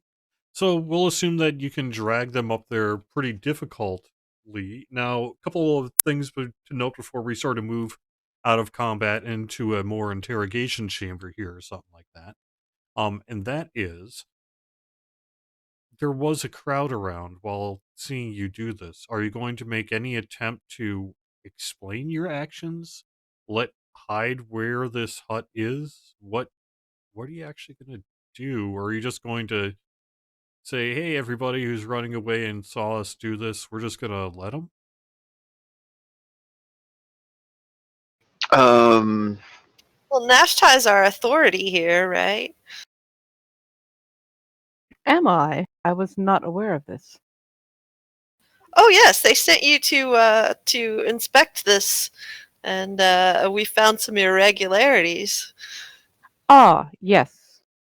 So Yeah. you want to make sure that this tavern is up to standard and that all those who conduct business within are trustworthy. And exactly. And this was necessary to ensure that everything is up to standard. You are all much safer now. Yeah, I flash my cloak with the Galanda mark on him. Like, yep, official business. This tavern Nothing to see here. Yeah, this is all official. Move along. Move along. Okay, so thank you for your cooperation. You see some people glaring at you, clearly not happy buying what you're saying one bit, and you even see one person try to take a spit at you, Nimmy. Say, House Galana, trying to keep it for themselves. That's what's up. Exactly. It's above you. We're a dragon mouth horse. You're a serf. You go along. So it clears out, and you've made some enemies today. All right. However, you were all inside Liamon's tiny hut. Let me go quick find a little map, since this is going to be part of the campaign here. Let's actually call up a quick map on this one.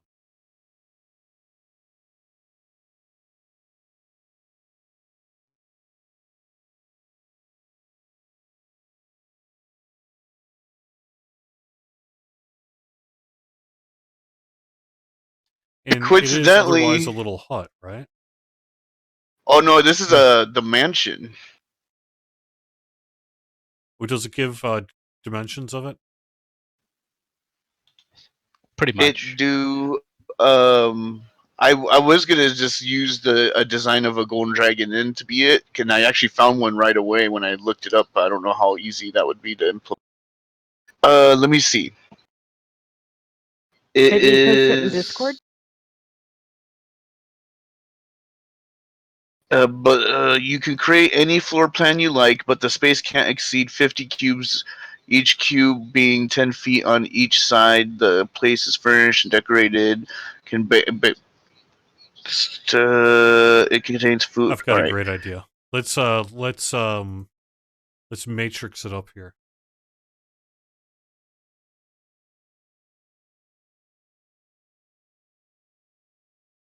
Hey, that looks familiar. Are you bringing the dead guy with you? Oh yeah, well we laid on hands, or she laid on hands, and we trussed him up with the other two. Was the plan?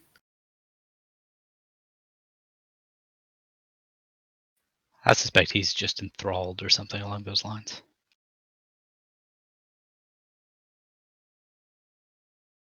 Yeah, we didn't leave him to die.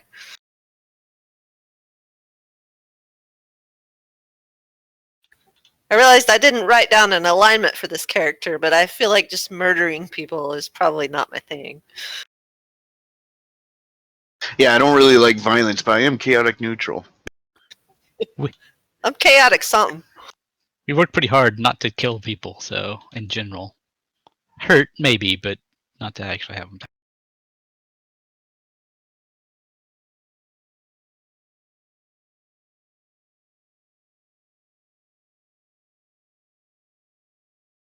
I instead of hurt him, I get him drunk, food, and I give him a bed to sleep.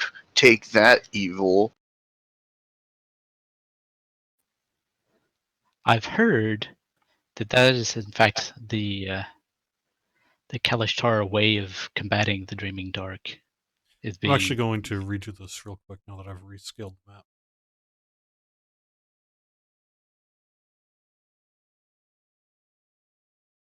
What, they give him pleasant dreams instead of nightmares? Yeah, it's positive thoughts. Well, that's the path of light religion, right? As I understand it.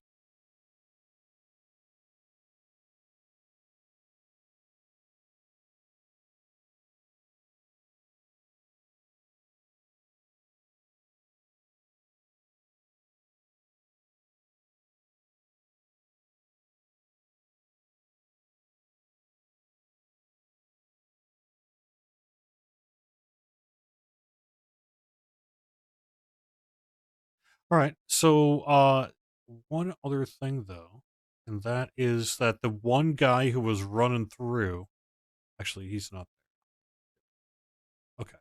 Where is?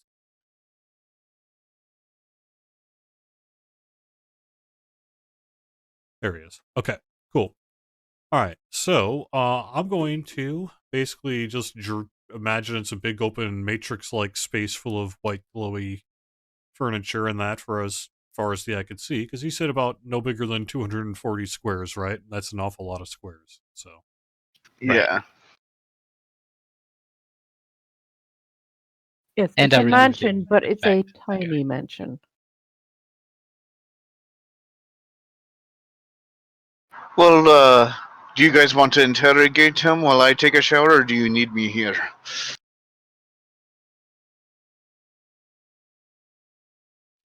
well, they are just kind of glowering at you, and they're in chains.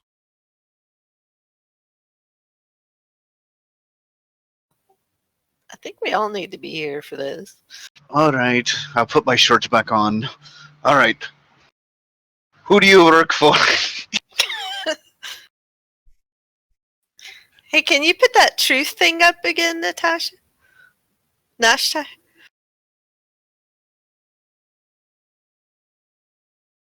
The Zone of Truth. Yes, let me cast Zone of Truth again.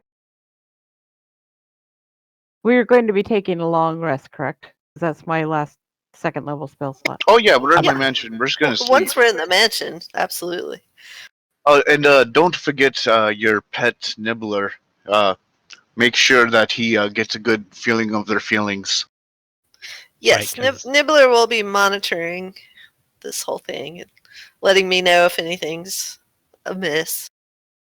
And Oro, do the whatever you do that always seems to save us. Yes. I don't know how blowing their minds to bits will help, but I guess. No, I'm kidding. Holy moly, is that what you've been doing? Oh, sovereign host! I can't tell. It just looks like they're just standing there. And I didn't know you were blowing up their brains. All right, so It's his one Lee, strange secret for that. Lee, I need It's to go just very back to your stuff though, because you had basically said, taunted it and said, "Where are you from?" and all that sort of thing, right? And Yes. so one of the singers, which is tied up, casts vicious mockery.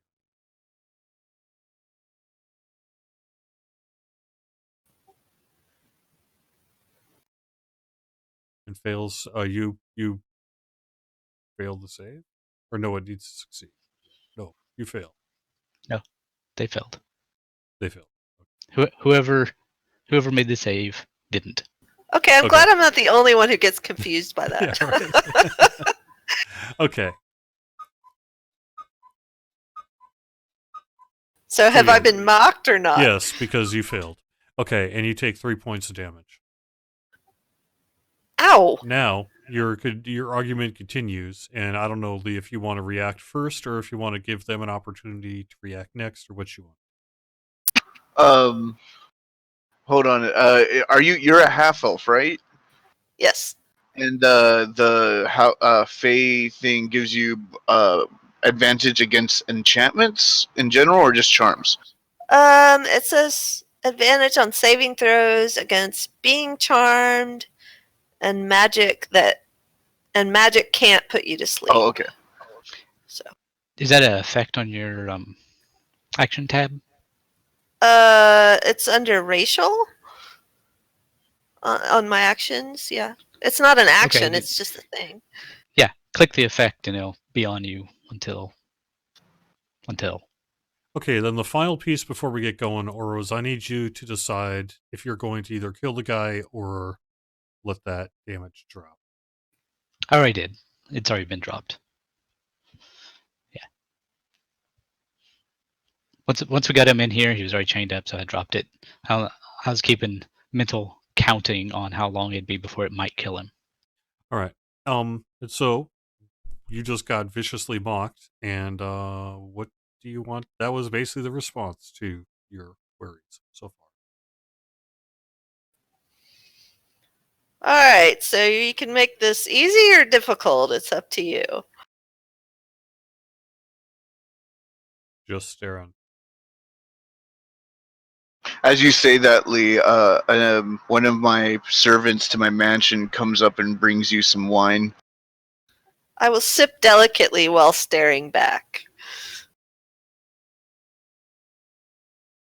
Well, they're just staring at you in silence. Let's see. Alex, is there anything else the pseudo dragon can do? I cannot remember if there's something that might come in handy in this situation. Just basically read emotions, and that's about it. I think contempt is probably what they're getting. What he's getting. But that's just a guess. What is Nibbler picking up?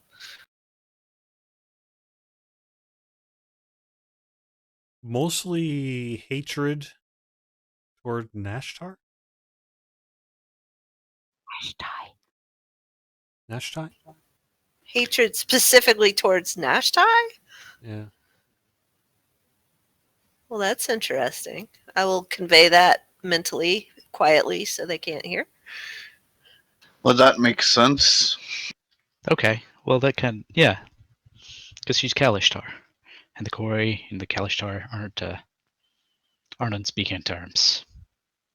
By that I mean they're surrounded by the inspired Corey trying to kill him. Are you saying that out loud? Like that explanation? Yeah. All right. Yeah, the Corey do, in fact, don't like the Clash Tower. Isn't that right, you two? They stare at you again, and now Fine Singer 2 is going to do a vicious mockery on you.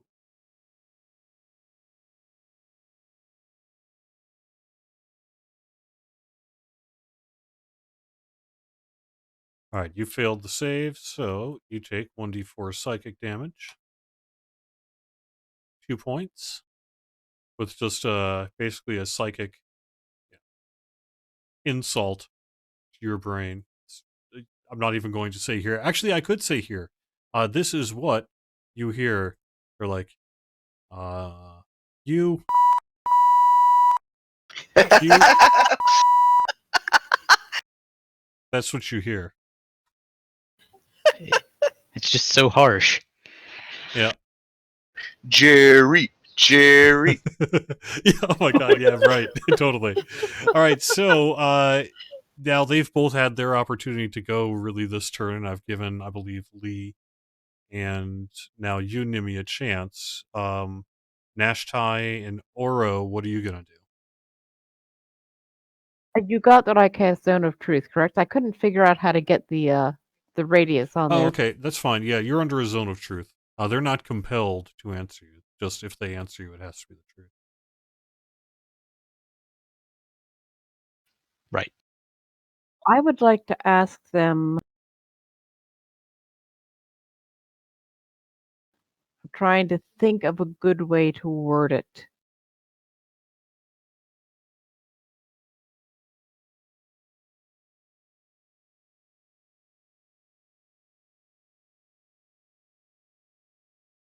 What does the young man selling scrolls not want us to know?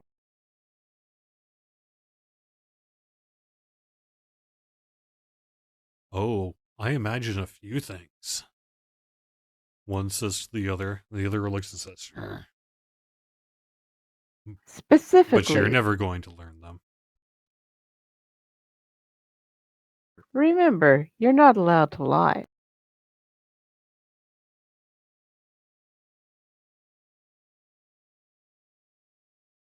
If it honestly believes its threat, that would not be a lie.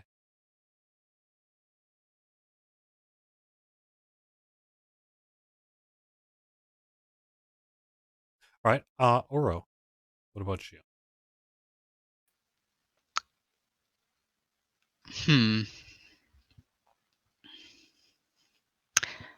I mean, I just assume that you two are just followers on the path of inspiration and not actually inspired yourselves yet. I mean, otherwise you should speak up, really. That way we can talk on more equal terms with each other. So, is this person like doing this on behalf of somebody, or is it just his own scheme? All right, I need everyone to roll for initiative.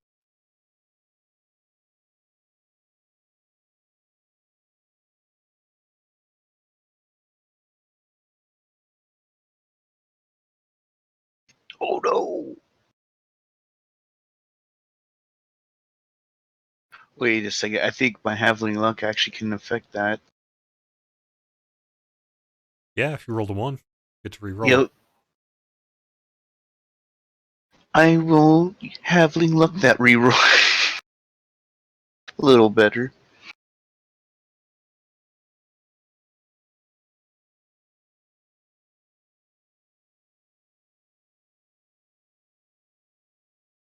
All right. So we are going to start then with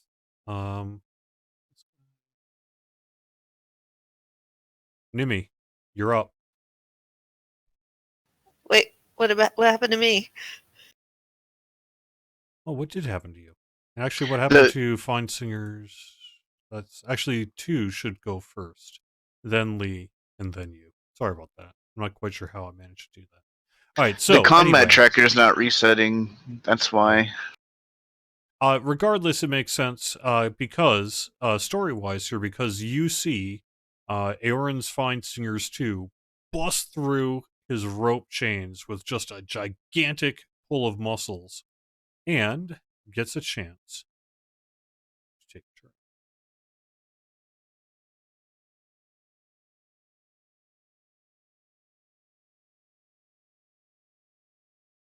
A sudden, loud, ringing noise, painfully intense, erupts from a point within a 10-foot sphere located around you. Needs to make a con save. Everybody? Yes. He said save. A constitution save, correct.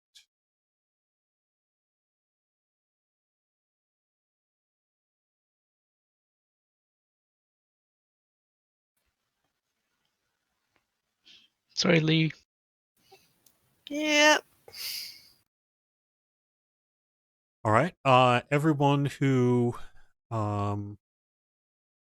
failed the save takes 18 damage, 9 damage on success. Thunder? I don't know what's a save. How much do we need to roll?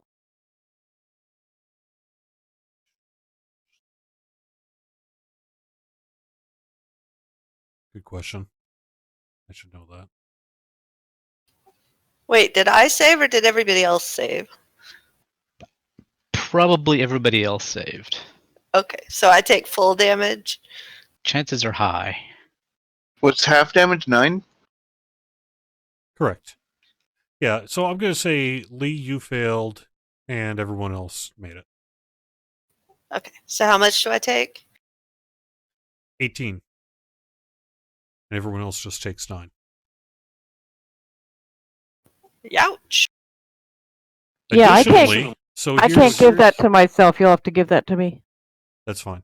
And then additionally, a non-magical object that isn't being worn or carried also takes the damage if it's in the spell's area. So basically, all the crap that was around you just basically gets boom, shattered out for a whole bunch of damage there. And then, as a bonus action,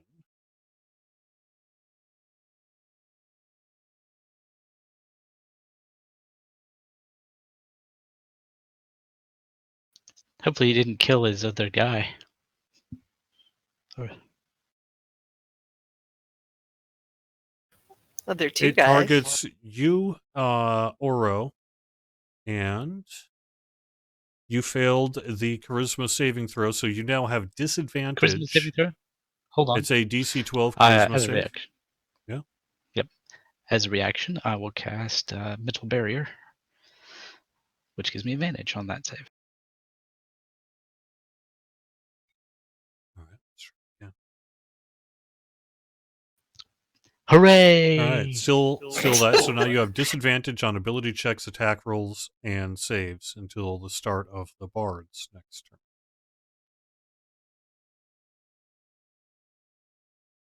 Oh. Now, how about I keep hitting the forward here, and let's keep going. So it's Lee. Actually, it's your turn. Okay. I am going to try something which is called Fey Presence. Starting at first level, your patron bestows on you the ability to project beguiling and fearsome presence of the Fey. As an action, you cause each creature in a 10-foot cube originating from you to make a wisdom saving throw against your warlock spell save DC. The creature that fail your saving throws are all charmed or frightened by you until the end of your next turn. Once you use this feature, you can't use it again until you finish a short or long rest. So I'm going to attempt to frighten them. All 3, so they need to make a wisdom save.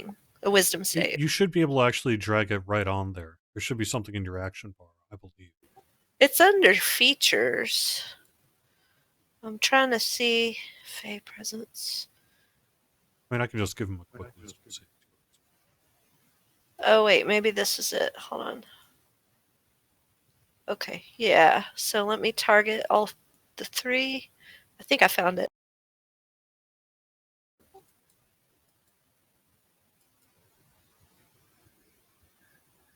Did that target them? I didn't see anything.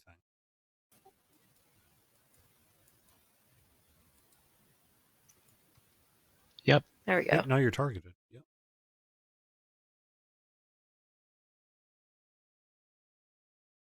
Cool. It casted. All right, so wait, it casted on Nimmy. Also. Yeah, it did. Okay, can you just remove it from him?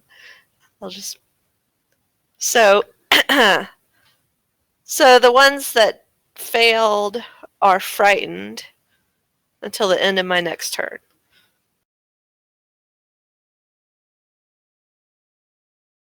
But not Nimmy.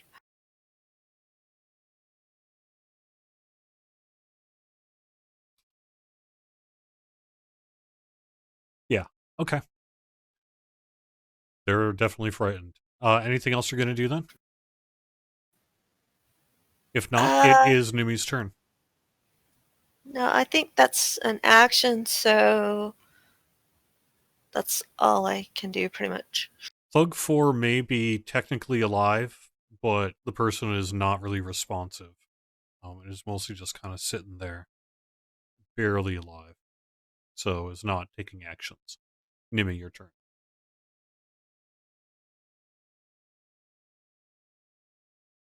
All right.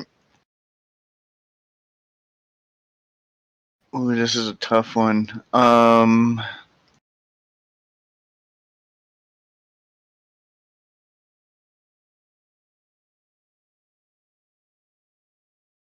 I was reading up on my magnificent mansion, and it doesn't have a clause where if I decide that some of these guys are unwelcome, if it will just expel them from the mansion. I was really hoping it would, but You got to do it yourself.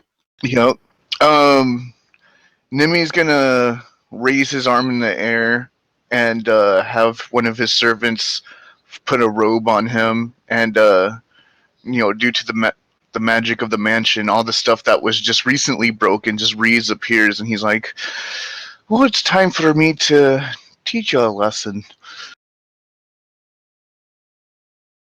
And I will use Vicious Mockery to the one that Vicious Mockeried me. Which one was that one again? I think it was 2. Because one hasn't gone yet. Alright, 2, and I just throw the save on him, right? Yeah, it should be. Failed to save. So do the thing. Alright, so do the damage. I want to know what you said to him. Oh, I told him, the only thing that you're ever going to be inspired to is ghetto drum playing. I guess they get a disadvantage on their next attack roll. And that's a bonus. Wait, is that a bonus act? That's an action. So for a bonus action, and that's a cantrip. Oh yeah, this is what I'm gonna do. Oh, I only got healing word first level. I wish I had higher levels. But who's the most hurt? Lee. I don't know how to program it to do higher level healing, but here you go. Thanks. Easiest way when you pick up the healing die, just right click and it should bump it up a die.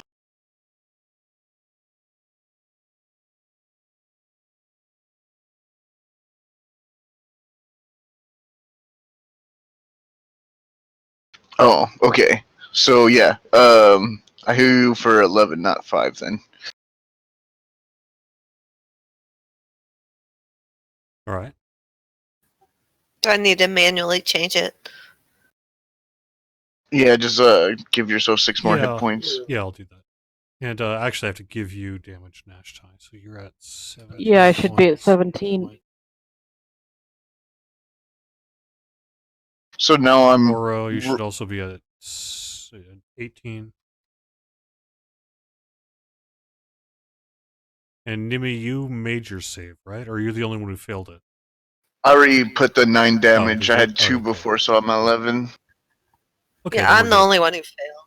Okay. So now I'm Red Robe, Furnisher, back in place, and he has been mocked, and you have been healed. Woo.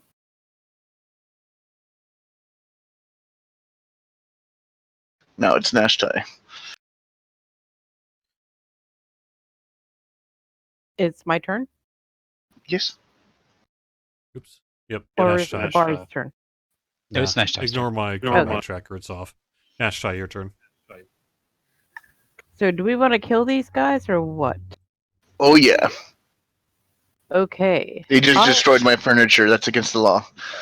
I am going to swing my longsword at the fine singer in front of me. Incidentally, I'm not a bard, but if I could cast Vicious Mockery, I'd wonder where the heck you got the audacity to use the word fine in your...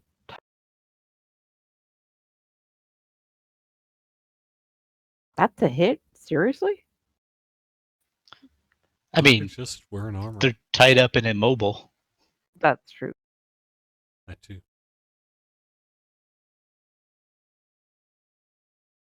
And Actually, that one is not, but either one is. And I get a second attack, correct? Mm-hmm.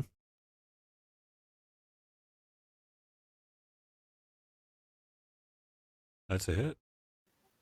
Jerry, Ooh. can I ask something really quick? Yep. Can I have my pseudo dragon do something? Does that go on my turn, or can I just do at the end of this round here? Good point. Let's have it happen during your turn for just kind of future reference here. That'll make it a lot easier. Then we don't have to have a separate combat tracker thing for it. It'll just act as you do. Okay. Okay. So you sliced very deeply into Aaron's fine singers. There's one less of them now. Well, I guess you could say there's one more of them, but you know, pretty gross.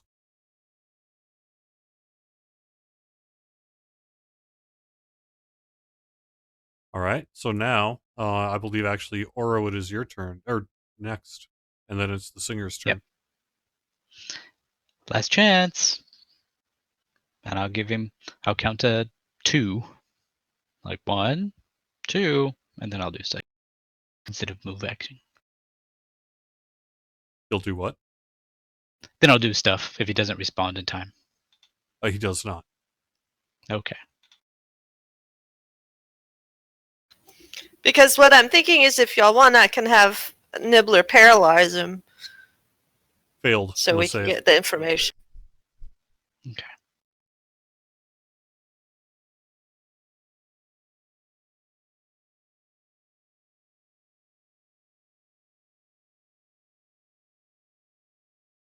All right. And so a whole lot of damage. Awesome.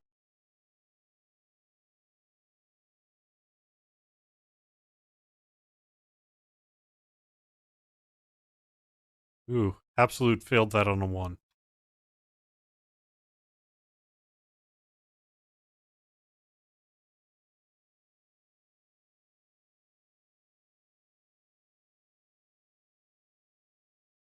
And is also now dead. All that psychic pain just sort of broke his brain. He's lays still. All right, so the only one technically alive is Thug 4 at 0 hit points, stabilized. Did it kill him too? Was he awake when we were trying to question the other two? Oh, semi-conscious would be the best way to describe it. Okay, I think let's try and stabilize this guy and wake him up, and we'll have Nibbler sort of hovering over him and let him know we'll kill the crap out of him if he doesn't answer our questions. I'm And gonna keep in mind, the zone of truth should still be active. I'm gonna get my mansion servants to clean up this mess. Good idea. And I still think this person is just charmed or enthralled in some manner, so I don't think it's different. Right. These guys probably were inspired like, or let's some level. get this guy up, and Yeah. he's just a regular guy, right? He probably can't bust out of. He doesn't look exceptionally strong. Oh, well, no, he looks like he could handle himself in a fight. Okay, well, we'll He trust is, him up after pretty all, a well. thug. Well, if we heal him, it doesn't mean we have to heal him wholly. Like, we can take his feet and his hands away, right? And just revive him. Yeah, but that's really hard to fix. Like, if he's just a person who's been enthralled, he just wasn't able to resist the magic. That's all that's wrong with him. We don't know yet. We haven't had a chance to actually talk to him. He's just let's tie him up well and wake him up and see if we can get anything out of him or wake him out of the enthrallment. Okay, define tie him up well. Do you want to make a check on that, maybe? Sure. While they tie him up, I'm gonna pants him and tie his boots together, so that way if he tries to run, he'll fall. Okay. You have a pants thing, don't you? Well, try I running mean, with your... I'm glad the rogue is on my side because this pants scene is a bit disturbing. Well, So the try problem running in with this- your pants around your legs. So the problem with this part of the world is there's a recent fashion trend that they call tails, and there are these little pieces that they put on the back of their pant legs that kind of drag behind them and leave these kind of little indentations in the footprints, and it's kind of popular. The downside, of course, is they're easy to tie together, especially if you're a rogue. So what should I roll for that? I would say, I have leather working. yeah, that sounds fine.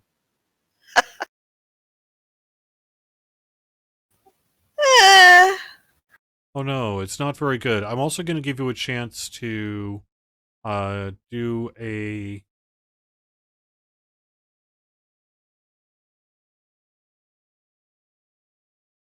deception check.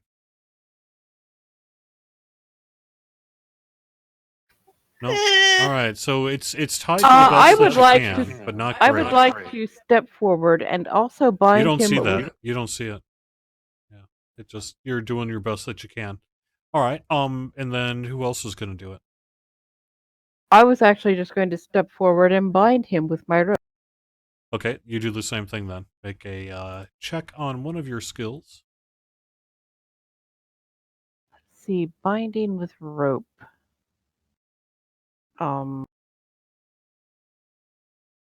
Athletics. Yeah, athletics will work. Maybe we'll make sure I'm actually grabbing it. Oh, that rope is at the very least it is exceptionally tight. The person is bound very tightly. Thug 4 is maybe too much so. We'll see. Do I also need a deception check? Nope. Okay. All right. So the person's bound up, and you're going to wake them up. And Yep. what are you going to do at that point? So does anybody have any? Oh, I just used my one charm thing. Does anybody else have something like that? I can take a nap and redo it. I can stand over him and look menacing. Ooh, okay. I will use my illusion to make her look just absolutely menacing. Like her eyes are glowing dark, like black light glowing, and there's like a breeze in her hair, and she just looks really menacing. I can make him do whatever I want him to do. Well, why don't you do that then? Well, you guys were having such great ideas. I was listening to yours first. I'll do that anyway, just because it's fun. I like it. I feel like a Wonder Woman poster. All right. So very intimidating, and you're just basically going to do and say what? I'm just going to glare at him while the others question, keeping in mind that he is in a zone of truth.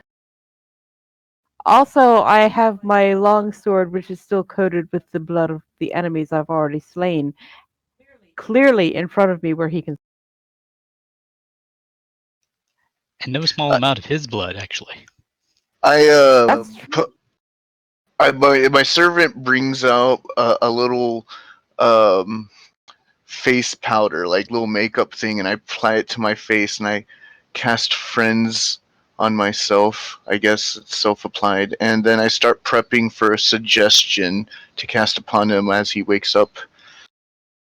All right, so while he's awake and definitely scared at this monstrous, evil, just dark anti-paladin staring in front of him. Oh, I'm actually a lawful good paladin. I'm not an anti-paladin. But you look like one right But I now. do rather look like one, yes.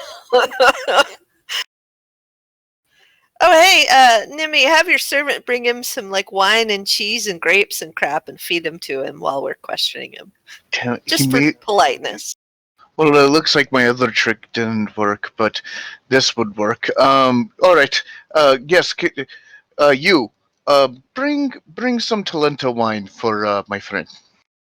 And I'll, a little servant just comes and brings him wine. So friends gives me charisma advantages on him, and my suggestion, of course, failed. So let's see. This is all going to be skill checks from here on out. Why'd you attack us?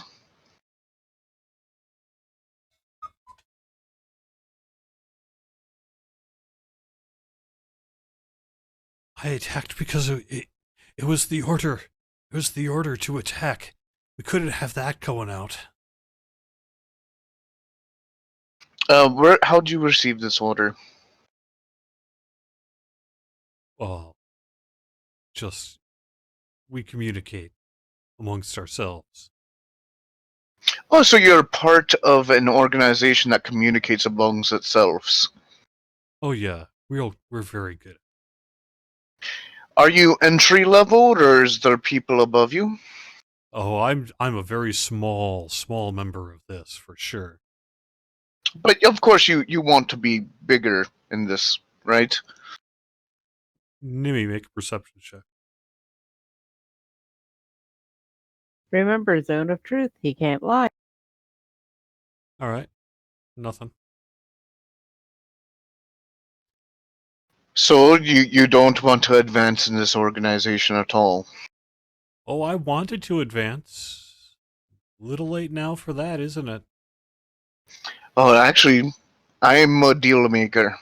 And that's what I'm trying to get what you want out, so I can tell you a way that we can meet halfway. Lee, make a perception check. Okay. What? That was performance. Hold on. I did a little jig first. Okay. Oro, make a perception check.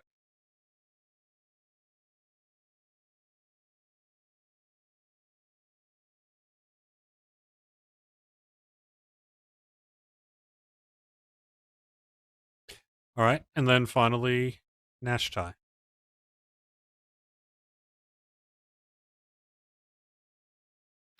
She Hooray! Very nice. However, just at the last second, you smell the smoke first, and then you stand up or whatever and exclaim,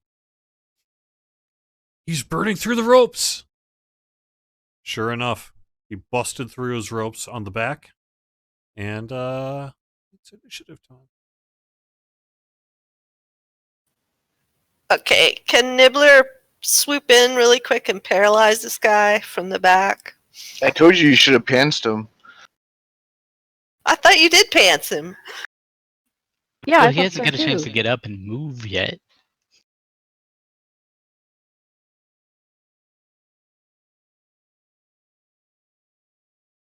All right, is it everyone's gone.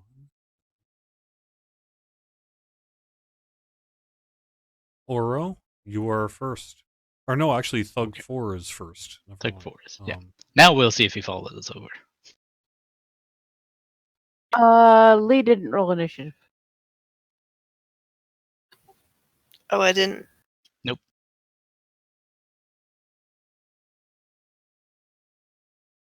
What? All right. So he puts both of his fists to his head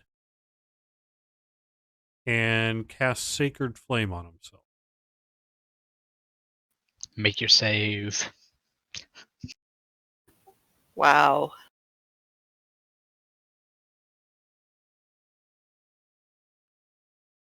Heavy.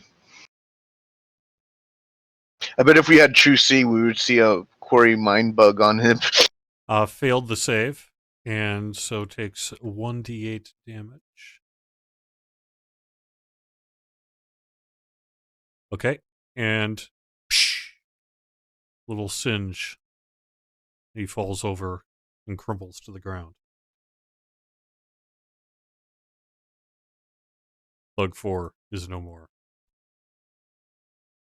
All right. Servants take care of that. And shower time, guys? Yeah, let's clean up, Yeah. rest. Yes, this is regrettable, but I do need a shower and a good. While I'm in the shower, can I send a message to my little people in my sect of Galanda and tell them about sending me 100,000 gold, please? Yeah, so how tuned in are you to House Galanda? Do you actually have that capability? I'm actually a house agent as my background, and I do have ascending. But one of my flaws is I'm part of a secret sect of Galanda that I take extra missions from. So I was just gonna hit them up since it would probably be kind of iffy to hit up Galanda itself. Yeah, so here's the good news is this is exactly the kind of place where the sort of dregs of House Galanda's spy network reach, right? We're kind of in the middle of nowhere here between basically two massive cliff sides, and it's kind of jets into the land, and there's some popular kind of trade and mining routes all along here. But you're really pretty far removed from civilization per se, which makes for great spy networks. So it's actually there is a House Galanda rep here of sorts, and then there is someone who you could contact for your other network as well. Yeah, I have a sending spell. I could just send messages to them. Okay, and what are you going to say? I got a business opportunity, and you know how I kind of don't have an in. There's a person here that sells everlasting scrolls, and of course, you guys will get a cut, but the down payment is 100,000 gold pieces, and of course, my first profit will be very small. But your profit and of course, the distributors or the manufacturer's profit is going to be quite huge. We're talking about an everlasting cantrip scroll. This is going to, change everything. You hear back almost immediately. We too have heard these rumors. However, you are not the right agent for this job. Stand still. We'll have our own agents come. Okay, even though I'm standing still, I'm literally 10 feet away from where he's working. So do you want me to stand still here? What I mean is don't attract further attention and do not attempt to take on this person yourself. Yeah, because I believe they're from Sarlona. I believe they're tied to the quarry. Do you guys feel the same way? We have no proof of that ourselves. We will be in touch. Alright, over out, 10-4. Okay, now that I've got a spell swapped out, I can at least detect thoughts like you would expect I would. I'll use my Axe body spray and my Axe body wash and my Axe hair shampoo. Is that what we all have to use, or we have different shampoo? Oh, the servants have whatever the guests use, but this is my private stock of Galanda Axe product. No wonder I always We- sneeze a we- lot when I'm around the. You know, We all roll out smelling like dude bros. Oh God. Yeah. This is Axe Lumberjack. It's the best Disadvantage of on Axe. charisma checks. Yeah. There you go. you know, every day I have to use prestidigitation to tone down the smell of everybody from that every single day. So Okay, let me give you dial it guys back. a couple seconds. You're going to take a long rest here. How long does this tiny mansion last? 24 24 hours. So you have up to 24 hours to stay in here. Time is passing outside, so I have no idea how long you want to stay in here, but I heard you want to take a long rest, so we're going to say you're in here for 8 hours. Sounds What about right. would you like to do at least during that time? Do you have a plan of action? You do not know where this guy is actually staying, although you knew that he told you he'll be doing business at the inn the next day. So that should be pretty confident. You know, it was the end of the day, so 8 hours, you felt fairly confident of that. They can't reach you, so there's nothing they can do about that you're aware of anyway. I'm gonna once we wake up and I'll shower up, I'm like, all right, breakfast time, breakfast table. I'm gonna usher everyone. My servant's gonna serve up a bomb breakfast and Mountain Dew, and of course chicken, deep fried chicken, microwaved, and no, just kidding. The breakfast of champions. It's only the prefer best. not to partake of animal flesh as well. Okay, well we got deep fried Brussels sprouts, microwaved, and May I just have them fried without the microwaving? we'll refry them in the microwave. I think I'll take my chances and get my own breakfast, but thank you for the offer. Well, don't You can get order up what from you the, like. yeah, the servants will get you what they like. Don't trust that when he's defaulty. The But servants will get me what they like, but that does not sound like what I like. just tell them what you like. But that's not what's important. I gathered you at the breakfast table to tell you that my Galanda agent told me that they are aware of the situation and that there's something going on in here. Well, You we think? had already figured there was something going on. But we realized that something was going on here. But we're talking about a dragon-marked house, an organization that profit off the last war. They're aware, so this is a huge thing. This might be, pretty big. They told me to stand by and wait for messages, but I wanted to, since you guys aren't tied to Galenda, and I'm technically also part of your company. What would you like to do about it? So, what do they know so far? Well, I think they don't know as much as we do. I think we kind of cued in on the Corey Sorlona thing. They did not have information to confirm that. I passed it along to them, so I'm probably the only person that kind of threw that idea at them. Well, Okay. since I have a pretty good idea that these people know we're on to them, the chances are we come out of this hut and they're completely gone. So Or that surrounding might be, us. or surrounding us, yeah. Do we have a window? Sadly, no. But we have microwaved deep fried chicken. Well, I'm eating the chicken. It's very good. Thank you.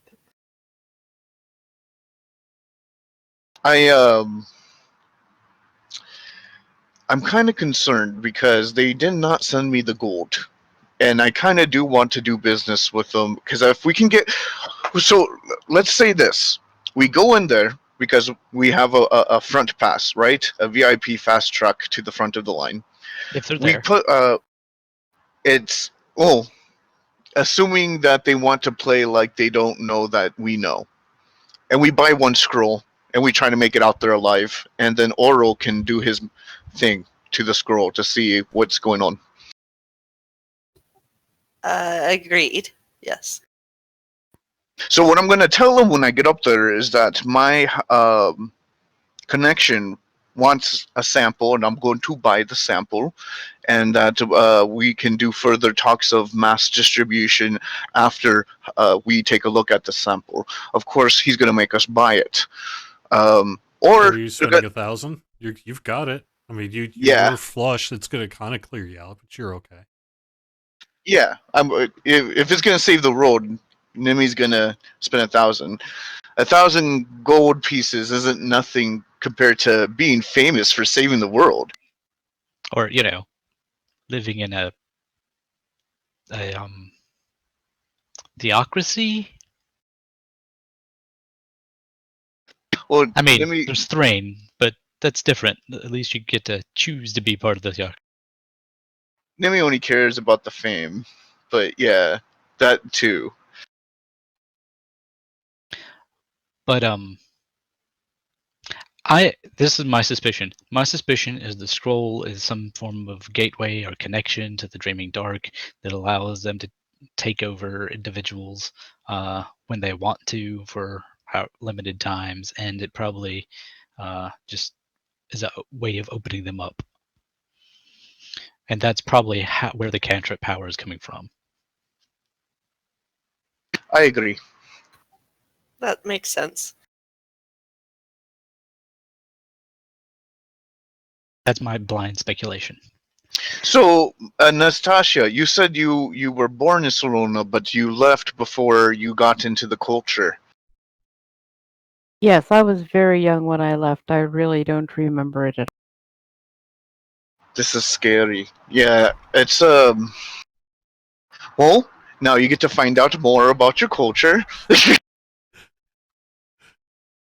Yeah. Let's see Or the the Rathacon. It's kind of like that. or the neighboring culture that hates you.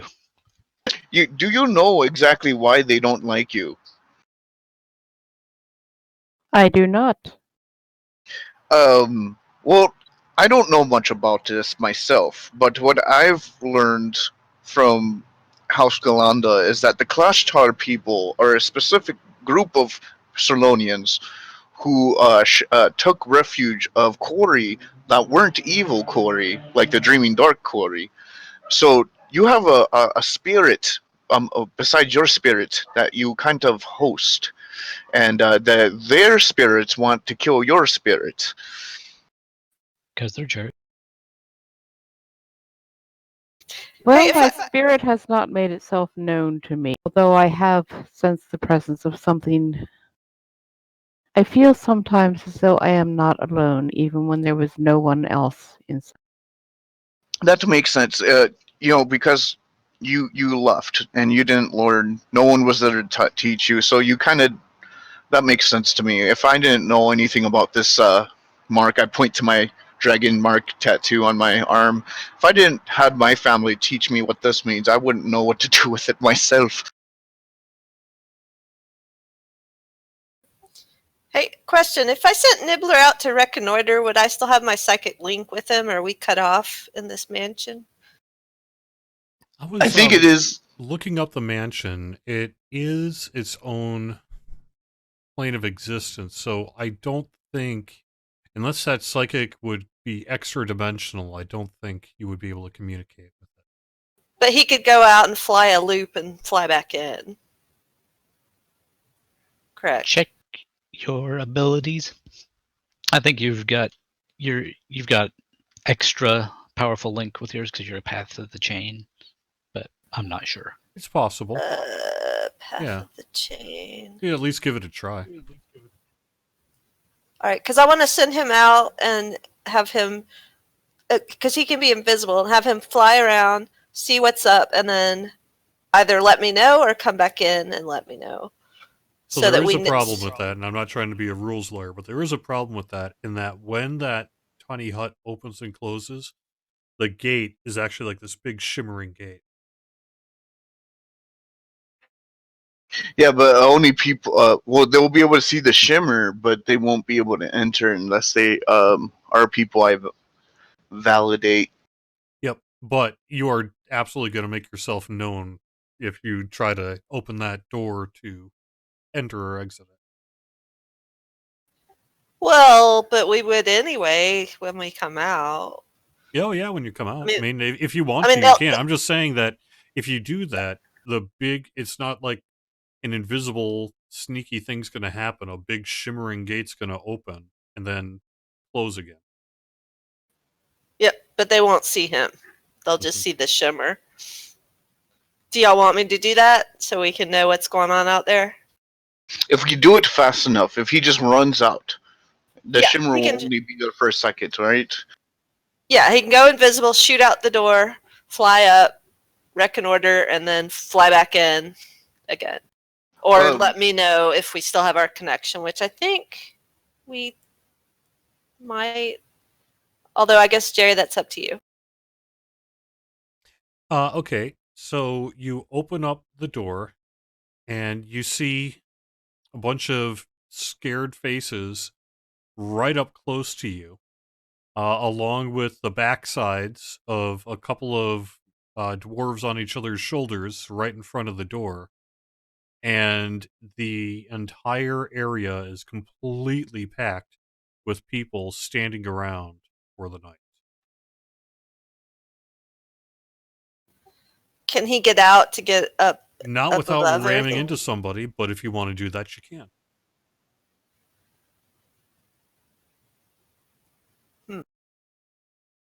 Should he just ram through people? He's little. I mean, or Have him we cro- can fear them and they'll run away from the door and he can just walk out. Yeah, but that's a mess. See about having him run up the side of the door and hop out the 10 feet up in the air portion.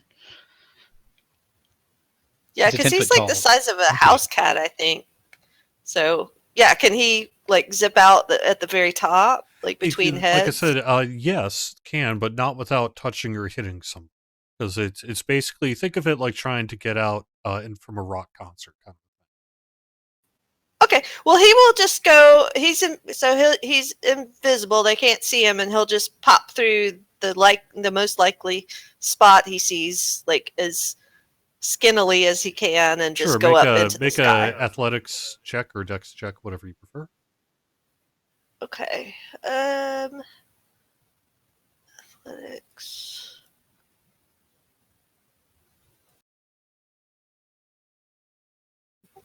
Uh,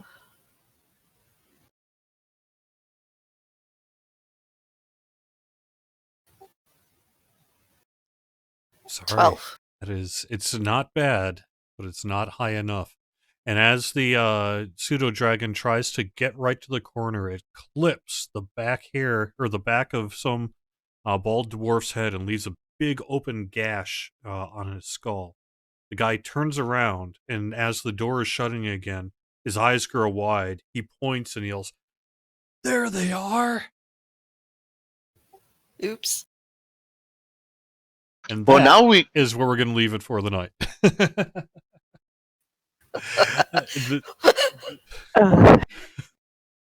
Yeah, we're going to wrap this up with the next session here, which will be in 4 Sundays from now here, 7 to 10 p.m. Eastern. It is 9:52, and I wanted to give people a chance to wrap things up. Thank you very much for watching D&D Night on DDOstream, sponsored by Fantasy Grounds. You can find out more at fantasygrounds.com. You can even get a free license to check it out and play virtual tabletop. Let me go around the room and let people get a chance to kind of find out where people can learn more about them, their work, any creative stuff they have going on. Why don't we start down the line here on my Discord with Evennote? Yes, I am Evennote. I stream on Twitch rarely at twitch.tv/koboldeven. Yuck! Really, the only thing I stream on a regular basis is Kobold Kindergarten, which is me learning to DM in Fantasy Grounds, second and fourth Wednesday of every month. So the 26th will be the next one, 9 p.m. Eastern. All right, and Nivman? Hello, I'm Nimvin Dirge-Singer. You can see me on Twitch at twitch.tv/Nimvin or on YouTube with Nimvin Dirge-Singer. Also, I'm High Lords of Malkir Guild. We are doing teaching raids every Saturday. Check it up on the Sorlona forums. If you're new to raids or just need a refreshment, you can catch our educational tours through the raids of Dungeons & Dragons Online. Awesome. Oro's up next. Hey everybody, this is Alex slash Groovy. I've got my own channel at twitch.tv slash Groovy, and of course you can find me and Lynn on DDO Sunday with Alex and Lynn, and we also have our website at eldritchentertainment.com for the items that we make, and then I can pass it on to Lynn. Yep, you can hear us on Sundays, DDO Sunday. And also our other website is theamethystdragonfly.com. Sweet. And I am the community manager for Standing Stone Games, so I run the official stuff. That would be DDO Unlimited on Twitter and DDO Unlimited on Facebook as well. This show will be archived, and you can find the full schedule of normal DDO streaming here, Sunday to Sunday, right here on twitch.tv/DDOstream. By the way, tomorrow I kind of have off, and on my own personal channel, which is Mock Duck, I'm going to do a special retro stream. In honor of President's Day, I'm going to play the only retro game where ninjas attacked a sitting president. Yes, I'm going to be playing through Bad Dudes versus Dragon Ninja. Rampant ninja-related crime these days. Even White House is not immune. So, in honor of President's Day, I'll be doing that on my personal channel sometime in the afternoon if you are really bored. Otherwise, I'll see you guys in a week, or in 4 weeks. Have fun, everyone. Bye-bye. Good night. Bye everyone.